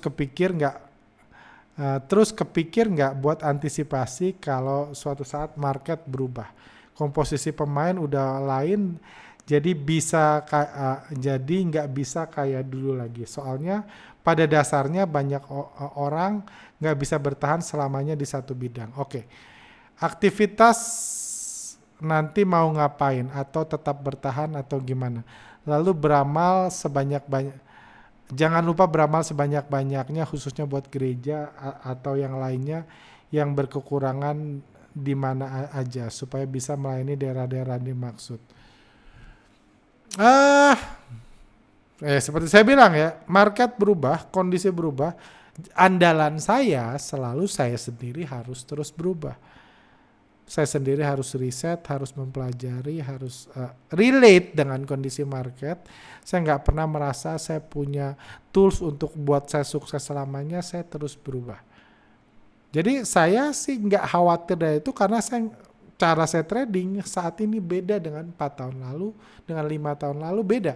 Nggak sepenuhnya beda, secara prinsip sama, cuma nggak ini. Cuma kalau ngomong kayak gini, saya itu akan sangat-sangat kesusahan, belum tentu bisa bertransformasi karena saya fokusnya di analisa bandarmologi. Kalau investor retail matanya ditutup selamanya dari data pergerakan bandar. Saya udah jelaskan, kalau kayak gitu bursa saham masuk dalam transaksi tidak halal seharusnya kalau itu. Cuma let's say bandar pengen kayak gitu, BI menyetujui, ditutup selamanya. Itu menurut saya yang goncangan terbesar yang bisa saya terjadi. Karena saya ini berevolusi mengikuti pergerakan bandar. Pergerakan bandarnya saya berubah. Kalau mata saya ditutup selamanya, saya nggak bisa berevolusi. Saya nggak bisa beradaptasi. Karena mata ditutup selamanya, saya cuma bisa menebak. Nggak ada bedanya saya sama teknikalis sama fundamentalis. Kalau itu terjadi, apa yang saya ini pemikiran pertama ya saya jadi bandar. Enak kan ya, udah saya jadi bandar aja. Sekarang saya nggak mau jadi bandar, saya lebih suka ngajar dan lain-lain. Cuma kalau saya nggak bisa ngajar bandarmologi kan, kalau mata kita ditutup selamanya. Saya jadi teknikalis, ngajar imajinasi, bukan ngajar bandarmologi kalau data ditutup. Jadi solusi saya jadi bandar. Itu yang kepikiran. Saya nggak berharap itu pernah terjadi dalam masa hidup saya. Cuma kalau itu terjadi, itu exit saya, saya jadi bandar. Kalau ngomong aktivitas, banyak beramal, buat gereja, buat masjid, buat kekurangan, saya setuju sepenuhnya. Cuma saya melakukan itu bukan karena khawatir, tapi saya banyak, misalnya memberi ke gereja, saya karena saya Kristen, saya memberi ke gereja atau itu, simply karena saya merasa yang paling atas tadi. Hidup saya dikasih banyak berkat, dikasih banyak kemudahan oleh Tuhan. Jadi itu wujud terima kasih saya ke Tuhan. Memberi dengan rasa bersyukur itu dengan cara seperti itu, menurut saya. Kenapa ngasihnya ke gereja ya? Kan uangnya nggak mungkin saya bakar kan. Biar jadi asap buat Tuhan, ya saya kasih ke gereja. Saya kasih ke orang lain yang membutuhkan, yang bisa merubah hidup. Biar hidup saya dirubah sama Tuhan dengan kebaikan Tuhan. Bisa cari duit pencet-pencet doang, ngemeng-ngemeng gini doang. Saya bisa cari duit gitu. Enak banget hidup saya dibanding yang harus keluar ini, segala macam macet-macetan. Dan itu membuat saya dalam tanda kutip beramal, memberi, karena saya sangat bersyukur, ucapan syukur aja sih. Saya percaya semua itu karena Tuhan, dan Tuhan yang sama akan ngelindungi saya. Cuma saya ngasih lebih karena ucapan syukur, bukan saya khawatir nanti saya berubah, celaka dan lain, bukan sih. Lanjut. Udah 59 menit. Berapa lagi pertanyaan? Wah, masih banyak Tuhan. Maaf ya agak lama. Mana ya?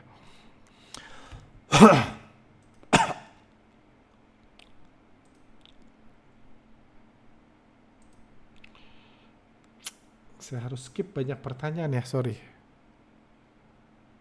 Saya kelamaan, Mbak.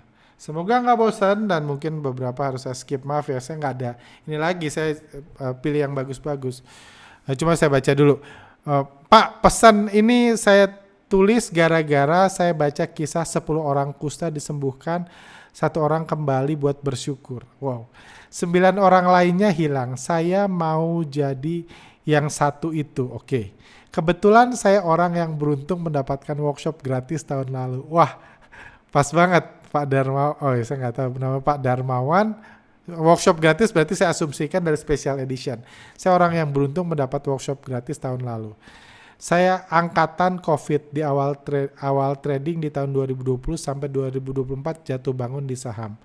Belajar dari YouTube tentang bandarmologi, saya kira sudah cukup. Ternyata ikut workshop Pak Arga, pengetahuan saya tidak ada apa-apanya. Uang cut loss-an di 2020 sampai 2024 tergantikan di 2025. Ini setelah saya diajari dari sumber aslinya. Hehe. Oh, puji Tuhan, saya happy banget dengar yang seperti ini. Apalagi dapat workshop gratis dari special edition. Mudah-mudahan yang tahun ini dapat juga bisa yang sama, pengalaman yang sama.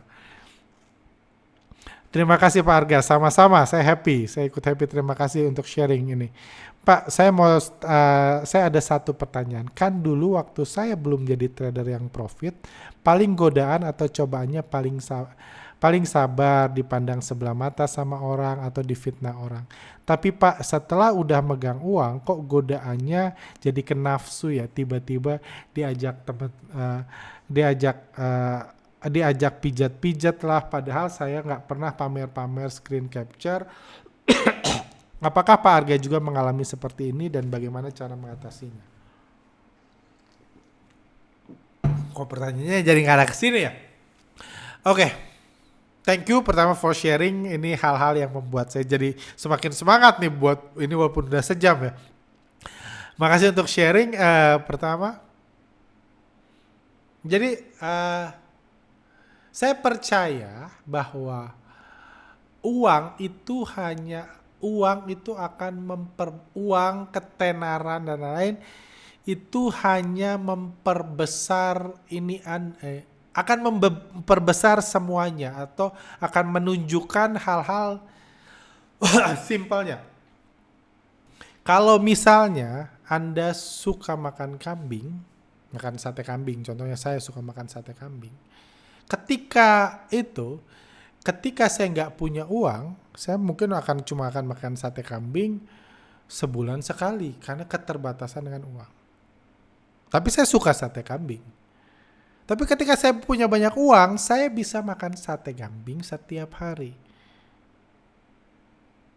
Jadi artinya apa? Sate kambing setiap hari ini, pertanyaannya makan sate kambing setiap hari bagus enggak? Jawabannya enggak. Jadi tapi suka akan sate kambing itu sudah ada sebelum saya punya uang, cuma dulu belum bisa melakukan aja. Jadi setelah punya uang tentunya Anda harus punya pengendalian diri. Jangan sampai hancur, jangan sampai uang Anda lama-lama nggak bisa dibeliin sate kambing lagi, tapi dijadiin buat berobat, Anda kena stroke. Kan ada juga uang Anda juga yang akan habis karena Anda nggak bisa menggunakan uang Anda dengan baik. Seperti itu. Kalau dalam kasus Anda, mungkin uang yang Anda miliki menunjukkan realita bahwa siapa teman-teman yang Anda ada di sekitar Anda sama saat ini. Mungkin karena saya berdasarkan cerita Anda, mungkin banyak teman yang ajak pijit lah dan godaan-godaan lainnya. Mungkin itu yang ininya. Kayak gitu. Saya nggak menjudge ya, Anda mau silahkan.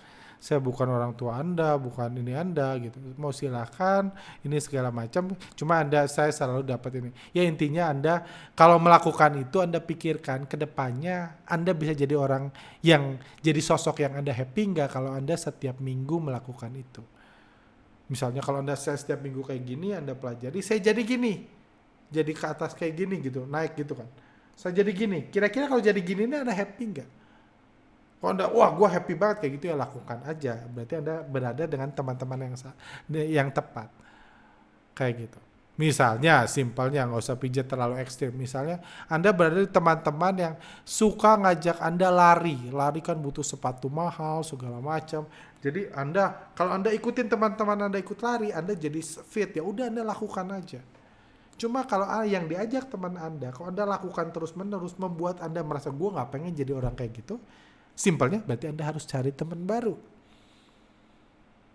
Anda sekarang udah di fase yang berbeda, udah punya keuangan yang berbeda, Anda harus mencari lingkungan baru. Saya nggak ada, setahun ini nggak ada yang ajak saya pijat-pijat, segala macam nggak ada. Karena saya memilih baik-baik lingkungan saya. Saya juga harus jujur, saya meninggalkan banyak teman saya di masa lalu.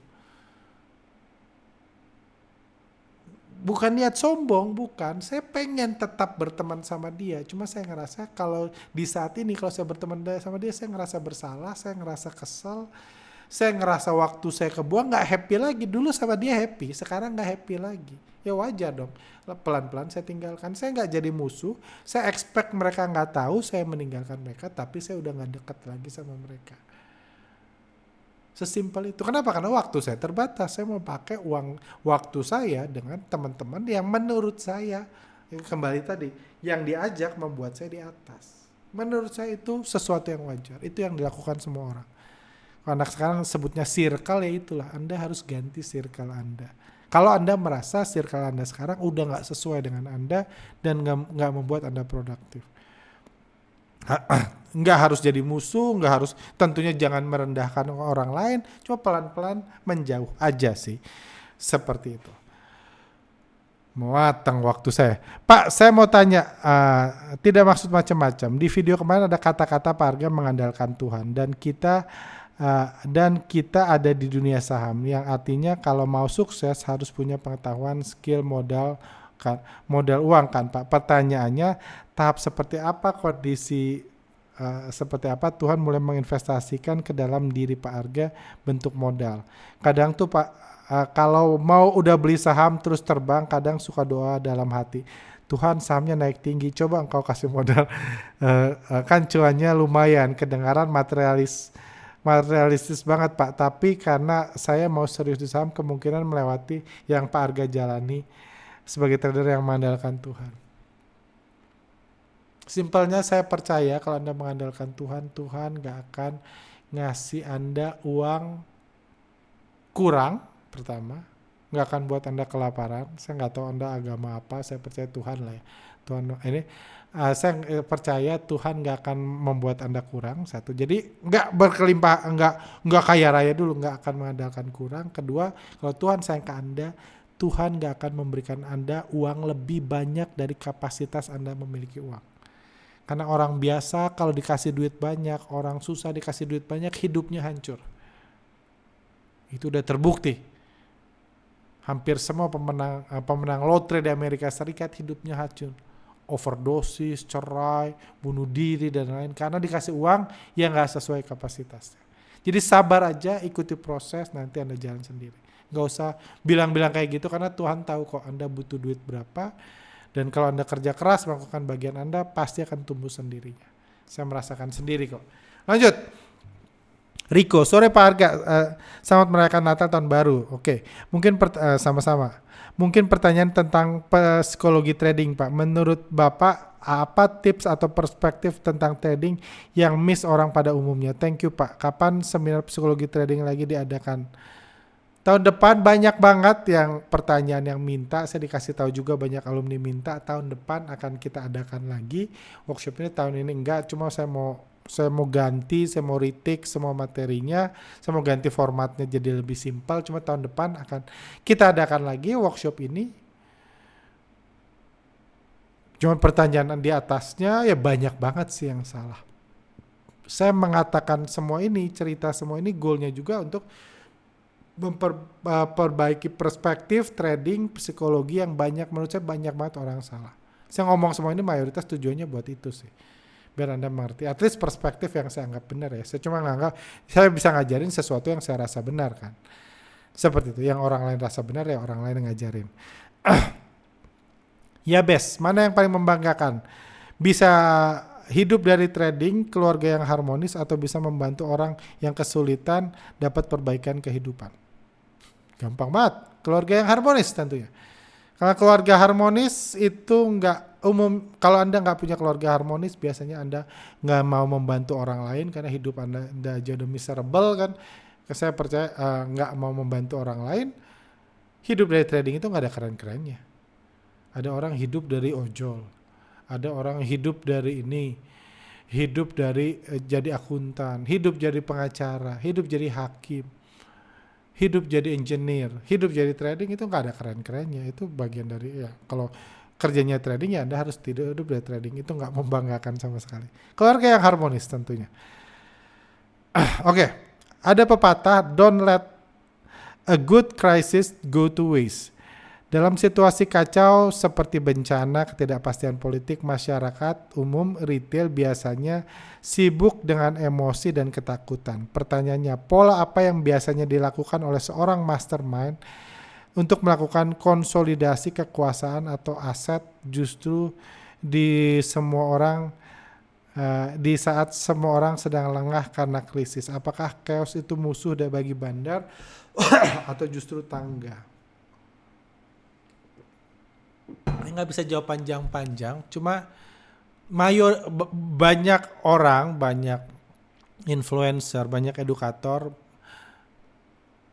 banyak konspirasi teori yang mengatakan krisis itu dibuat oleh bandar, dibuat oleh mastermind. Contohnya COVID lah ya. Di seluruh dunia banyak orang mengatakan COVID itu dibuat. Saya orang yang setengah hidup saya ngurusin inilah dunia tertutup kan, dunia di balik layar gitu. Konspirasi teori, mayoritas banyak konspirasi teori yang saya percaya, banyak banget. Bumi datar segala macam, banyak banget lah kayak gitu. Cuma saya nggak percaya mayoritas krisis itu diciptakan oleh bandar. Market crash yes diciptakan oleh bandar. Cuma krisis COVID, perang dan lain saya nggak percaya. Banyak orang konspirasi teori mengatakan itu diciptakan oleh bandar karena orang melihat setelah perang ini si A tambah kaya. Setelah perang ini si B tambah kaya, si mastermind tambah kaya. Menurut saya kejadiannya seperti ini. Kita ngomong COVID lah yang relate buat kita. COVID ada, ratusan ribu orang mati, ekonomi real tumbang, dunia hancur. Itu realita yang dialami semua orang. Mau dia bandar, mau dia retail sama. Bandar dan retail bereaksi menghadapi krisis tersebut. Nggak ada yang buat krisis itu. Baik bandar, baik retail bereaksi. Cuma bandar punya modal lebih banyak, punya knowledge lebih banyak, punya koneksi lebih besar, punya understanding yang lebih besar, punya kendali diri yang lebih besar, sehingga dari setiap krisis bandar tambah kaya. Karena dia bereaksi lebih baik aja. Itu sebabnya saya nggak suka nyalahin orang kaya. Saya lebih suka nurutin, ikutin, mempelajari orang kaya daripada nyarahin orang kaya. Karena orang kaya selalu tambah kaya karena dia bereaksi dengan lebih baik. Itu yang buat dia kaya. Seperti itu. Kita harus belajar untuk memanfaatkan setiap krisis, setiap chaos, setiap itu untuk keuntungan kita juga. Kita nggak harus nge-create itu, nggak harus tahu itu terjadi, tapi ketika itu terjadi kita belajar. Seperti itu. Jadi kita belajar dari ini. Atau kita ikutin, simpelnya kayak gitu kan. Seperti itu simpelnya.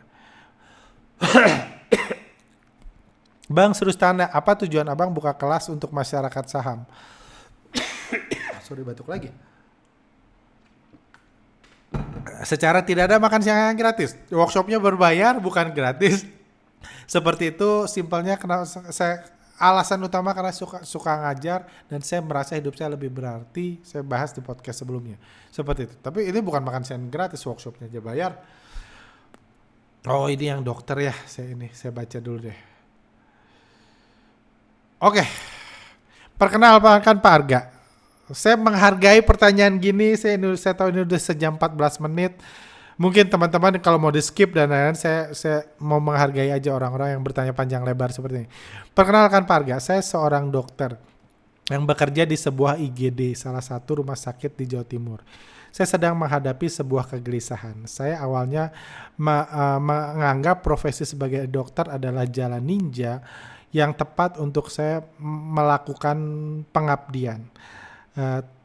Tapi setelah menjalaninya secara langsung, saya justru merasa unsur mengabdi saya yang saya kerjakan semakin hari semakin tipis, terkikis oleh beban administrasi, aturan dan batasan fisik saya sendiri. Tidak jarang saya merasa dipaksa untuk mengabdi walaupun sedang tidak enak badan dan lelah. Pelayanan terhadap pasien saya anggap sebagai pengabdian sekarang sekedar kewajiban atau keharusan yang diminta oleh sistem. Saya merasa saya mengabdi tapi tidak secara aktif, tidak karena saya benar-benar bergerak atas kemauan saya sendiri, tetapi karena sistem mengharuskan saya. Problemnya adalah pengabdian yang diharuskan oleh sistem tidak selamanya terarah kepada mereka yang benar-benar butuh bantuan. Ini ada contoh, saya udah baca sih, cuma saya skip dulu aja ya. Oke, saya udah baca, ini ada istilah pasien yang kurang ajar lah ya. Saya skip dulu, saya ini karena panjang banget tadi saya baca dulu. Nah, sedangkan, balik langsung ke intinya. Sehingga saya merasa melakukan hal yang sama berulang-ulang tapi tanpa ada pengetahuan value untuk diri saya sendiri. Sedangkan saya melihat hidup Pak Arga hidup sebagai full time trader berasumsi bahwa Pak Arga hidup berkecukupan. Lalu Pak Arga juga melakukan pengabdian, biaya guru yang secara aktif dan sadar inisiasi Pak Arga sendiri kerjakan.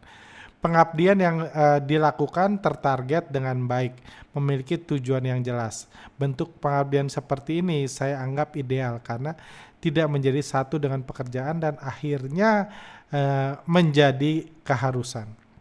Dan itulah yang menurut saya menjadikan suatu pengabdian itu murni, yaitu saat dia berdiri tanpa embel-embel yang lain, pekerjaan dan lain. Pertanyaan saya adalah kegelisahan apa saja yang Pak Arga pernah hadapi selain ketidakpastian finansial?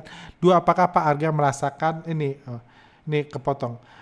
apakah Pak Arga merasakan apa yang saya rasakan, kehilangan makna, value, mungkin purpose, terlanjur masuk ke dalam sebuah sistem di mana semua hanya sekedar keharusan? 3, apakah ada momen di mana Pak Arga merasa value Pak Arga miliki terkikis oleh pekerjaan Bapak sebagai full time trader? Jawabannya iya. Menurut saya ya, Anda kalau punya teman, ini sesuatu yang sangat wajar. Ada salah satu, bisa dibilang senior analis di CTS. Ya Anda nggak kenal sih kemungkinan besar. Senior analis di kantor kami, dia baru mau nikah bulan Januari ini dengan seorang dokter. Dan saya beberapa kali ngobrol kehidupan dokter, benar relate banget. Saya percaya 100% yang Bapak katakan, karena ini juga dialami dokter yang calon istri dari salah satu staff saya. Relate banget.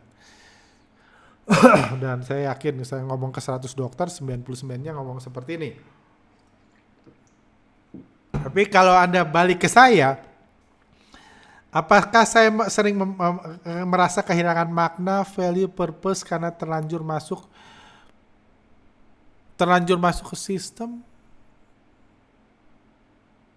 Eh, Iya, mungkin karena saya berusaha keluar dari sistem ya.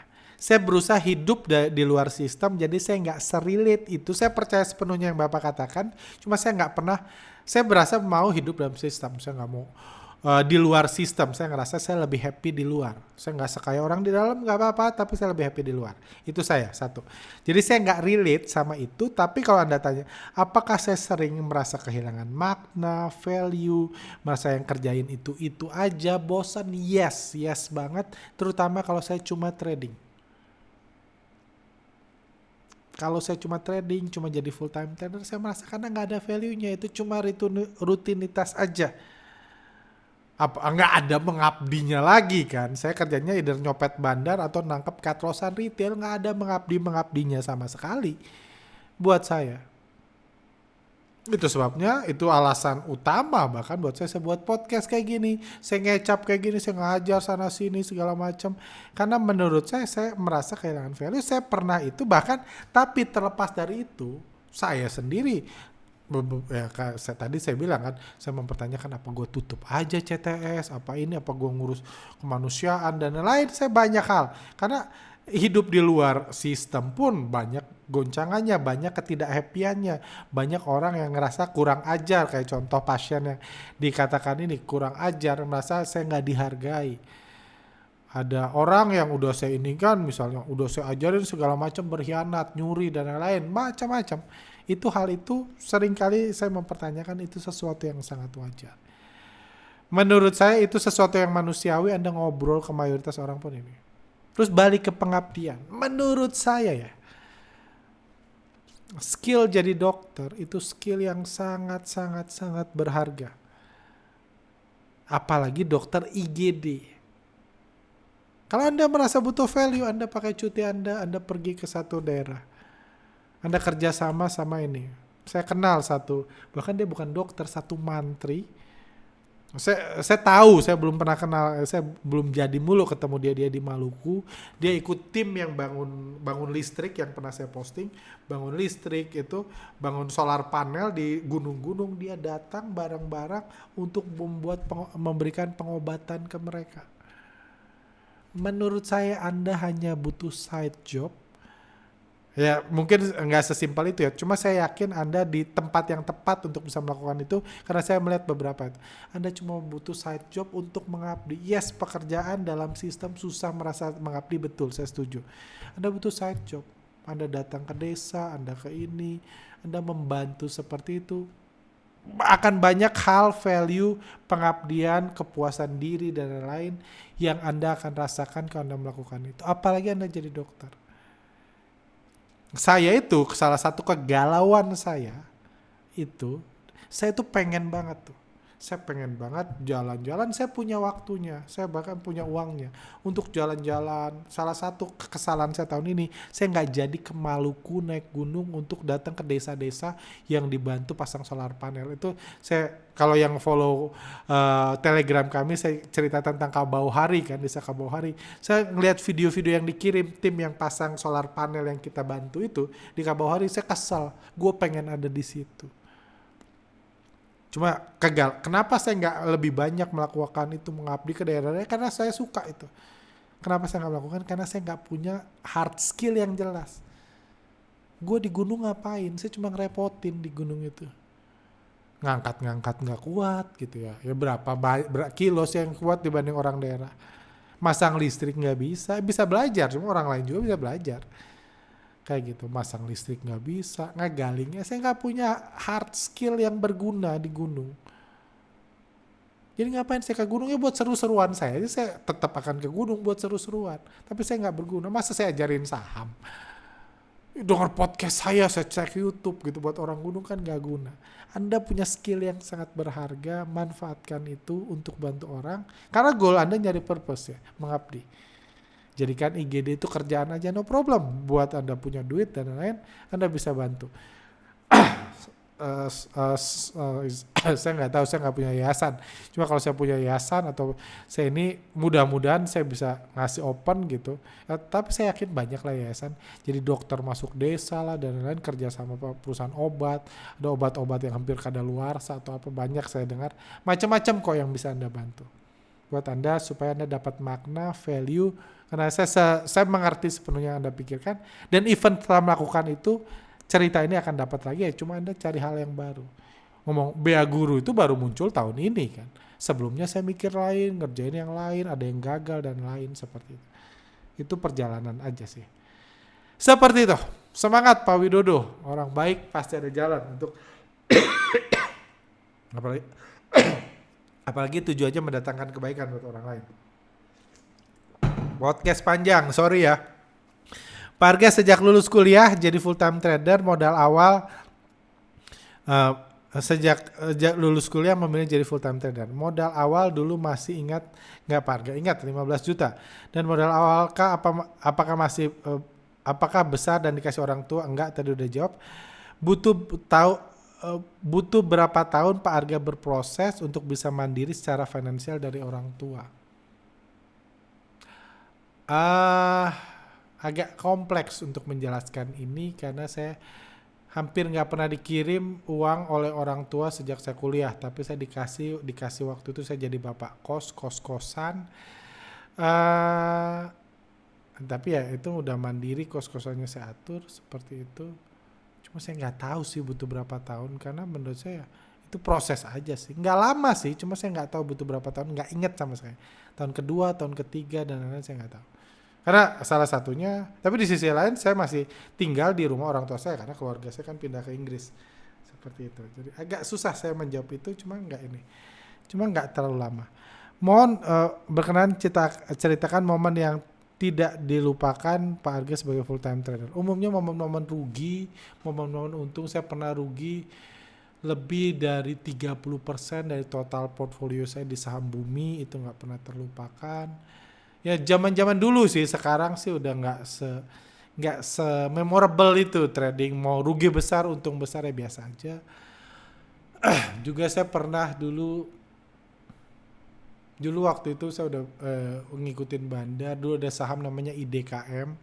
Saya ingat waktu, kalau nggak salah waktu di harga 120. Dulu saya masih gila ya trading 120-an. Saya lihat bandarnya masuk. Saya all in full margin di saham itu di harga 120. Sejak saya beli harga sahamnya loncat, auto reject segala macam, naik tinggi segala macam, sampai karena setelah itu bandar diakumulasi, setelah itu ada berita IDKM itu saham Indosiar. Sekarang udah nggak ada karena diakuisisi. Kalau nggak salah dalam 1,5 tahun saham itu naik sampai 5.000. Saya beli di 120 all in full margin. Kenapa nggak terlupakan? Karena di 140 saya jual sahamnya. Saya dulu berandai-andai gua nggak jual udah kaya gua gitu. Kalau aja setelah gua beli gua pingsan gitu. Pingsan 6 bulan aja. Mungkin gua jual di 1.300 kayak gitu. Saya jual 140. Itu juga nggak terlupakan. Yang gitu-gitu yang biasa nggak terlupakan. Profit sih biasa lupa. Apa kabar Bang Arga? Kabar baik. Bang Arga pernah cerita hobi naik gunung. Bolehlah cobain gunung di Sumatera. Masarai, Pesagi. Pasti dapat pengalaman yang sangat berbeda dengan gunung di Jawa. Naik gunung pastinya banyak mengajarkan pengalaman hidup dan salah satunya puncak bukan segalanya.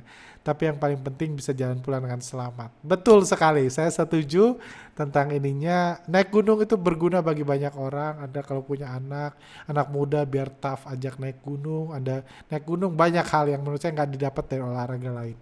Naik gunung yang serius yang harus nginap, yang ini kayak gitu. Yang menderita di jalan, pulangnya menderita itu berguna. Kalau gunung di Sumatera saya belum pernah. Ya saya keterbatasan waktu, keterbatasan partner untuk pergi gitu. Baru dengar Mas Surai Pesagi cuma tahun lalu. Saya pengen ke Kerinci cuma belum kesampaian. Doain tahun depan bisa kesampaian. Seperti itu, tapi mungkin itu pertama sih gunung Sumatera yang saya mau ini. Karena jauh sih waktunya, mungkin saya prefer gunung di Jawa dulu gitu. Seperti itu sih, cuma saya simpan sih. Dan saya mau ke Maluku. Mungkin nggak tahun ini, cuma setelah saya, karena saya tahu sih nggak bertanggung jawab juga kan. Kalau saya sebulan sekali gitu keluar kota liburan 5 hari untuk naik gunung, kayaknya nggak bertanggung jawab juga. Sehari cuma 30 hari, belum weekend, 5 hari saya naik gunung. Jadi ya saya nggak bisa sebanyak itu naik gunung, cuma saya simpan. Thank you sarannya. Tapi saya setuju banget tentang naik gunung mengajarkan hal di market, di kehidupan, betul. Pak Dani, kita sering dididik siapa yang bekerja paling keras, dia yang akan menang. Namun dalam struktur kekuasaan yang nyata, kerja keras seringkali dikalahkan oleh akses informasi dan kedekatan, proximity to power. Setuju. Bagaimana cara seseorang menyadari bahwa dia sedang terjebak di permainan yang sudah diatur, game, dan apakah yang pertama untuk keluar dari mentalitas pekerja keras menjadi mentalitas pengendali arah. Menurut saya nggak harus jadi pengendali arah dulu. Ya saya pertama nggak tahu karena saya juga bukan pengendali arah ya. Saya juga masih copet, saya juga masih retail. Saya bukan yang ngatur harga saham. Jadi saya nggak tahu, tapi proximity to power itu menurut saya simpel sih. Anda nggak harus jadi pengendali arah, tapi Anda harus penting kerja keras itu bukan satu-satunya cara. Anda harus dekat ke kekuasaan, itu cara paling mudah. Kalau dari saham ngikutin bandar itu cara paling mudah.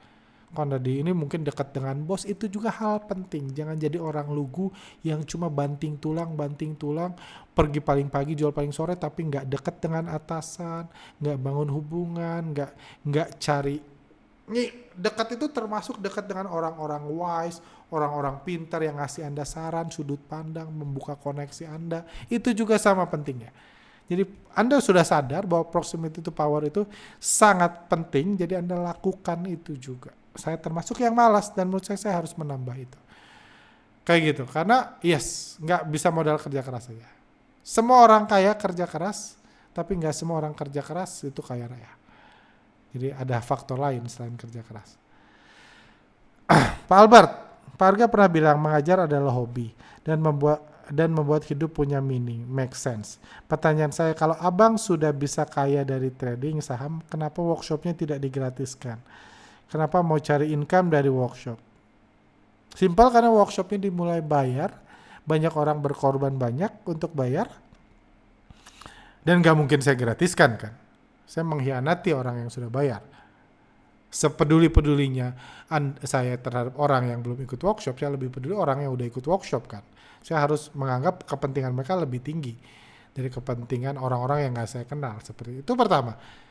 Kedua, saya orang yang paling anti menggratiskan sesuatu. Karena saya sudah coba berkali-kali, it doesn't work.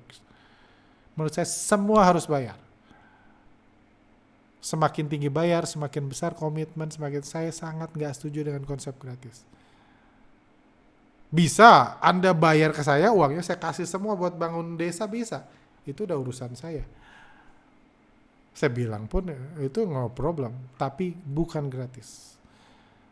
Bahkan saya pernah buat gathering, saya waktu itu pernah kepikir, karena gathering kan saya setiap buat event gathering, saya selalu bilang, Anda harus kasih donasi seadanya, tapi harus kasih donasi. Pernah kami coba gratis, jadi chaos gatheringnya.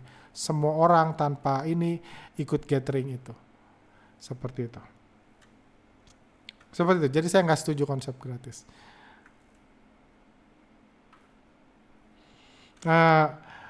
Selamat Natal, tahun baru Pak Arga. Saya sangat mengapresiasi konsistensi Bapak berbagi, terutama aksi nyata membantu desa-desa terpencil. Itu sangat menginspirasi. Thank you. Pertanyaan saya, kebiasaan kecil apa yang sering dianggap sepele tapi justru paling berperan menjaga konsistensi dan komitmen jangka panjang dalam hidup? Berat ya pertanyaannya. Nggak kepikir sih. Yang kepikir pertama, kebiasaan yang menurut saya penting adalah kebiasaan yang menurut saya penting pertama adalah selalu punya waktu. Saya orangnya penyendiri sih. Cuman terlepas dari sesangguin apa Anda, se-ekstrovert Anda, selalu miliki waktu, selalu sediakan waktu untuk pergi ke satu tempat jauh dari HP, Mau dengar musik, mau nggak, terserah. Tempat yang diam untuk Anda berpikir kondisi Anda, apakah Anda sudah di track yang benar, apakah ada yang harus Anda perbaiki. Selalu sediakan waktu untuk melihat Anda di mana, apakah Anda udah benar, apakah ada yang bisa perbaiki, pikirin masalah Anda, selalu luangkan waktu seperti itu. Seminggu sekali, 2 minggu sekali, at least sebulan sekali, miliki waktu. Nggak cukup 2 jam, 3 jam, itu cukup kok. Pergi ke satu tempat. Saya itu paling suka kafe yang nggak laku. Hampir semua kafe favorit saya di Bandung bangkrut, tutup, saya harus nyari kafe lain karena saya suka kafe yang nggak laku. Apalagi tempat duduknya ini tempat duduknya enak, saya duduk diam, nggak ngeliatin apa-apa, mikir, itu sangat penting. Kedua, kalau saya mulailah belajar mikirin orang lain. Orang-orang terdekat Anda, orang partner kerja Anda, mulai belajar mikirin kira-kira apa yang bisa gue lakuin untuk kehidupan dia lebih baik. Simple, pilih satu orang aja setahun per 3 bulan. Mungkin cuma ngasih bolpen, cuma ngasih saran, cuma mulai belajar punya sudut pandang orang lain, mulai mikirin orang lain. Menurut saya itu sangat berharga untuk membantu Anda, at least bagi saya, mulai belajar seperti itu berguna sih. Mulai belajar mikirin orang, jadikan masalah orang lain masalah Anda tanpa diminta. Anda pikir, Anda kasih, nggak harus mahal, nggak harus gue bantu, nggak harus ini, gue harus bantu, gue kasih ini, gue kasih biaya sekolahin anak lu. Kalau Anda terpanggil buat itu bisa ya silahkan, cuma nggak harus itu. Tapi mulai belajar hidup Anda di luar Anda sendiri atau keluarga utama Anda, mulai pikirin orang lain. Oke. Pertanyaan berat. Oke. Pak Arga. Oh, ini udah dipotong.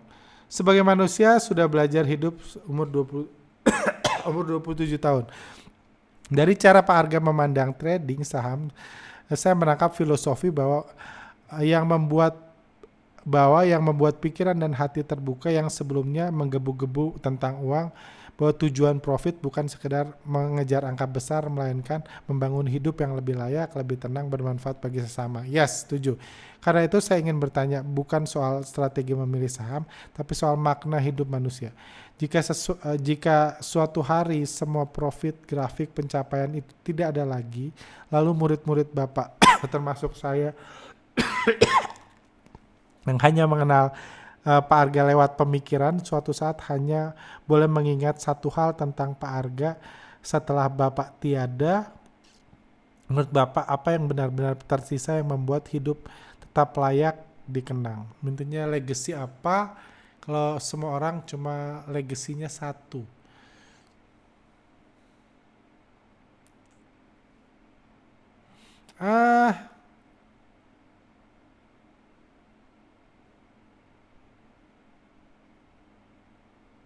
Pertama, saya nggak tahu sih, saya belum kepikir sejauh itu. Kepikirannya orangnya baik ya, itu aja cukup sih. Karena ini satu hal yang saya rasakan sekarang. Saya merasa, intinya saya itu nggak merasa pengen. Contohnya, saya nggak merasa misalnya pakai uang pribadi saya nih. Saya pakai uang bareng-bareng, misalnya investor, saya tanggung jawab, misalnya pakai uang pribadi saya bangun sumur di satu daerah, saya nggak merasa pengen ada nama saya di situ. Saya nggak merasa ada bedanya. Simpelnya seperti itu. Kadang-kadang bilang itu legacy kan, itu ini biar anak cucu Anda tahu Pak Arga. Saya sih nggak pengen sih. Nggak sepengen itu ya, mau dikasih thank you, nggak juga nggak apa-apa. Saya nggak lebih happy nggak ini.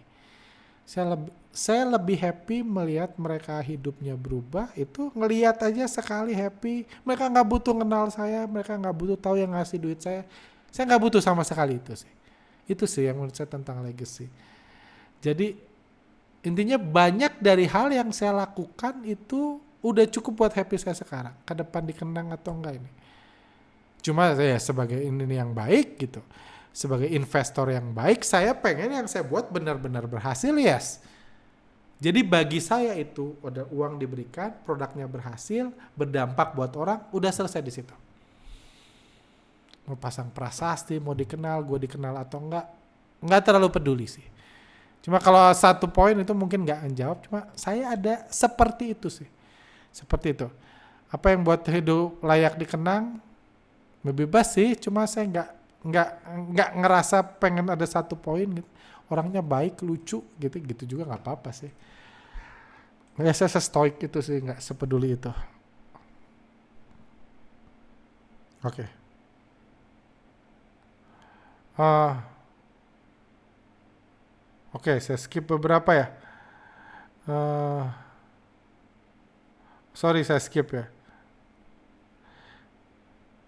Eh, kalau dilihat-lihat saya skip aja karena saya harus selesaikan ya ini dikit lagi ya. Oke. Pak Darmawan, maaf Pak Fajar, tadi ada Pak Alvin. Pak, kalau dilihat-lihat orang yang trading saham makin kesini makin muda, tapi kalau terlalu muda jadi takutnya mengubur talentanya. Bagaimana Pak Arga menyikapi hal ini? Karena menurut saya nggak selalu mengubur ya. Bisa orang muda, misalnya dia bakat main musik, dia trading di usia muda, dia bangkrut, dia fokus main musik. Jadi saya nggak menganggap ini sepenuhnya negatif. Tapi saya setuju bahwa nggak semua orang itu lahir untuk jadi trader, lahir jadi investor. Banyak orang, mayoritas orang itu punya skill set lain, diberikan orang, diciptakan Tuhan untuk melakukan hal lain buat bermanfaat, bukan sekedar jadi investor. Investor jadi sambilan aja, itu cukup buat mayoritas orang. Jadi saya nggak khawatir karena orang muda awalnya trading bisa bangkrut jadi yang lain. Saya sih nggak khawatir itu. Saya lebih khawatir orang yang pensiun tiba-tiba uangnya dipakai semua buat trading, kalau itu bangkrut nggak bisa bangkit lagi. Saya lebih khawatir itu.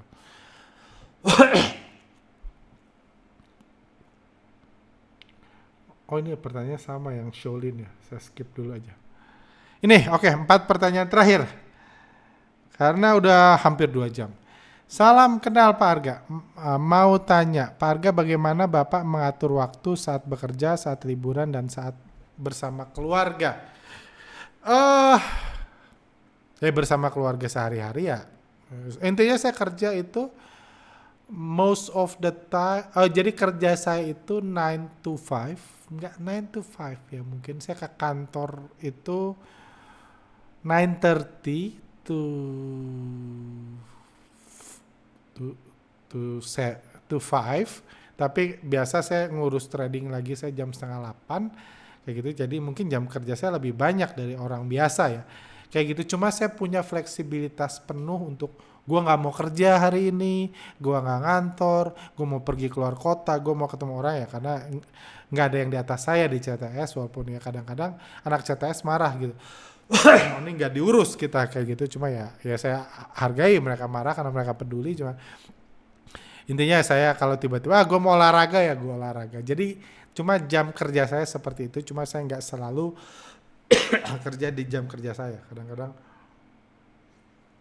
mau olahraga, mau ice bath gitu. Jadi saya kerja itu mengatur waktu saya, sisanya buat istri, buat keluarga, buat ini, buat teman dan lain gitu. Jadi saya nggak strict, cuma jam kerja saya itu sih 9:30 to 5, udah itu saya balik lagi jam 8, 1 jam, 1,5 jam. Kalau nggak buat podcast, kalau podcast kadang-kadang malam-malam. Seperti itu, cuma itulah kurang kerja saya. Bagaimana mengatur waktu liburan?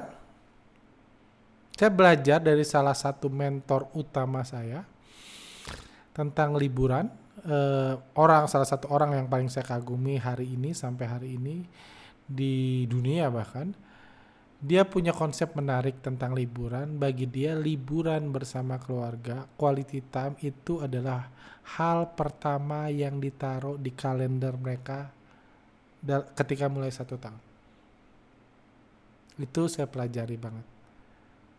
Jadi liburan bersama keluarga itu prioritas pertama yang ditaruh pertama di kalender. Itu.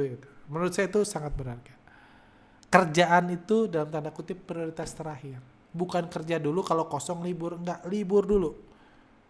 Karena keluarga prioritas kan, liburan dulu. Enggak akan liburan sepanjang tahun anyway gitu. Cuma tanggal segini gue liburan, tanggal sini gue liburan. Supaya apa? Supaya Anda gak kerja di masa liburan Anda. Anda atur semua pekerjaan Anda dengan konsep lu liburan tanggal segini. Karena itu prioritas. Karena saya tahu ya mungkin nggak semua orang kayak gitu. Ada orang yang malas-malasan. Kalau liburan dulu dia ini. Liburan dulu ujungnya libur semua, ujungnya di PHK. Saya tahu saya nggak akan kayak gitu. Saya tahu saya cenderung workaholic, saya cenderung kerja lebih banyak dari libur. Jadi saya tahu saya harus prioritaskan liburan. Jadi di podcast sebelumnya saya bilang bulan Maret saya liburan ke Cina. Jadwal kerja saya tahun depan belum ada. Belum ada jadwal kerja. Tapi saya jadwal liburan saya udah ada. Jadi saya liburan dulu. Ya liburan gak harus ini kan. Saya cuma liburan 2 kali tahun itu ya udah itu dulu di keep. Saya juga baru jadwal liburan baru 6 bulan ke depan saya baru tentukan tanggal segini kayak gitu. Udah itu kalau ada keluarga datang dan lain ya saya ini dan saya baru adjust waktunya gitu sih. Itu ide yang sangat menarik sih. Libur dulu itu baru sisanya kerja. Karena saya tahu kalau nggak ditaruh libur ujungnya saya kerja terus. Saya nggak takut saya kurang kerja sih. Saya bahkan kadang-kadang merasa bersalah terlalu banyak libur. Di usia yang cukup muda, Pak Arga sudah mengalami apa yang dimimpikan oleh semua orang yaitu financial freedom. Dan dari cerita yang dari ceritanya Bapak mulai semua dari nol. Cerita dong buat kita-kita yang masih berjuang ini apa perbedaan paling dirasakan setelah mencapai kebebasan finansial.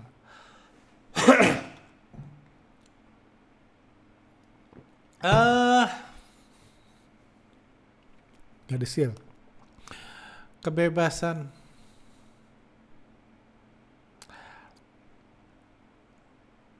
financial freedom itu nggak pernah jadi tujuan saya, nggak pernah jadi prioritas saya, dan saya nggak pernah tahu karena ini nggak pernah jadi tujuan, saya nggak pernah tahu kapan saya sampai, nggak pernah jadi mimpi saya juga sih gitu.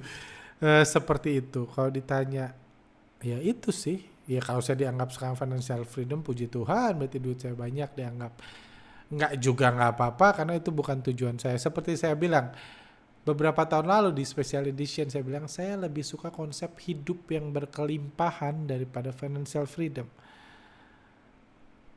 Punya uang yang cukup untuk kebutuhan pribadi Anda, berarti Anda bisa mencukupkan diri Anda. Juga punya uang yang cukup untuk disimpan, juga punya uang cukup untuk intinya berkelimpahan itu kayak ember yang dituang air, airnya bertaburan keluar itu berkelimpahan. Menurut saya cuma pengen punya hidup yang seperti itu.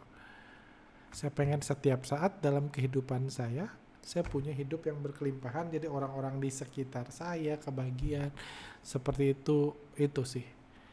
Jadi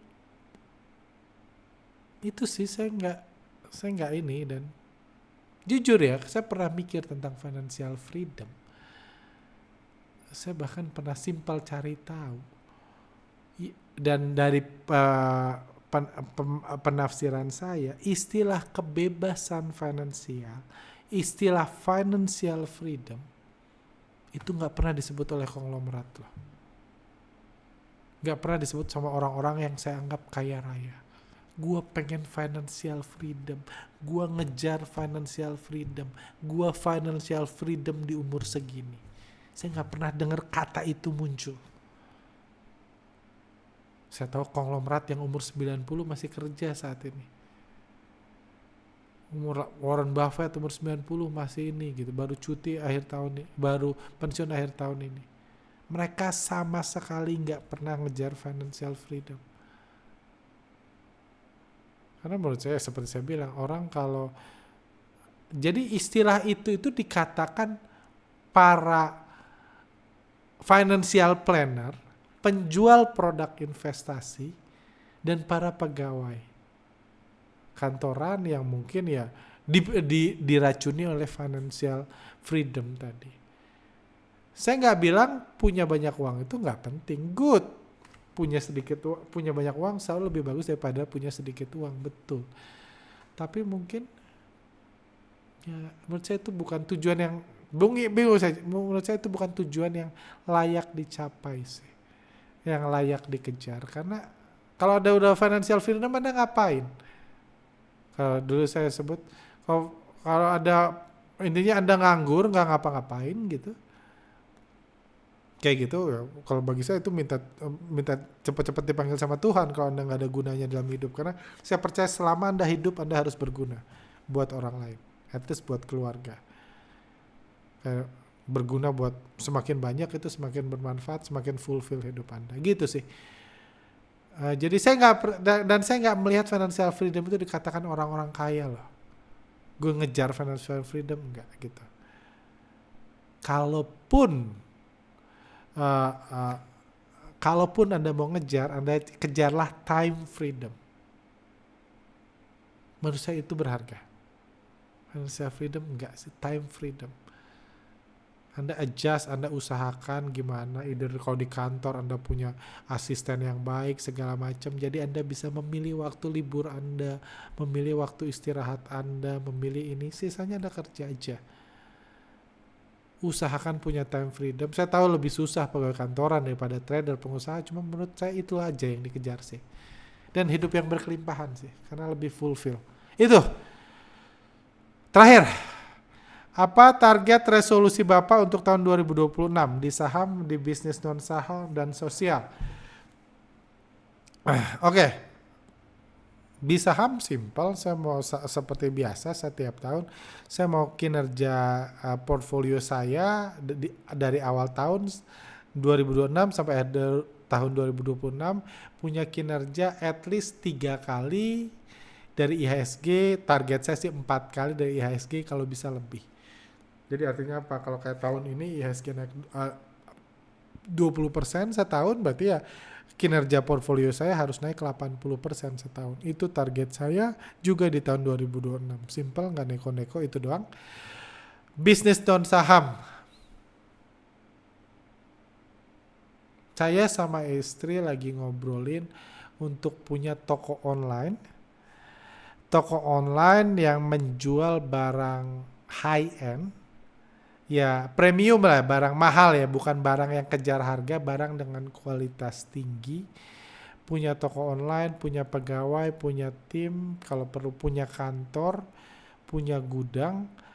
Tujuannya simple, karena pertama kami melihat ada peluang, ada satu produk impor yang menurut kami kualitas tinggi dan kebetulan saya jadi investor di salah satu ininya, pemiliknya, jadi punya koneksi baik. Jadi saya pengen bantu jualan online. Kenapa tujuan jangka panjangnya? Karena saya menemukan di banyak daerah, banyak desa binaan, mereka itu bisa membuat barang-barang seperti yang saya pernah coba itu.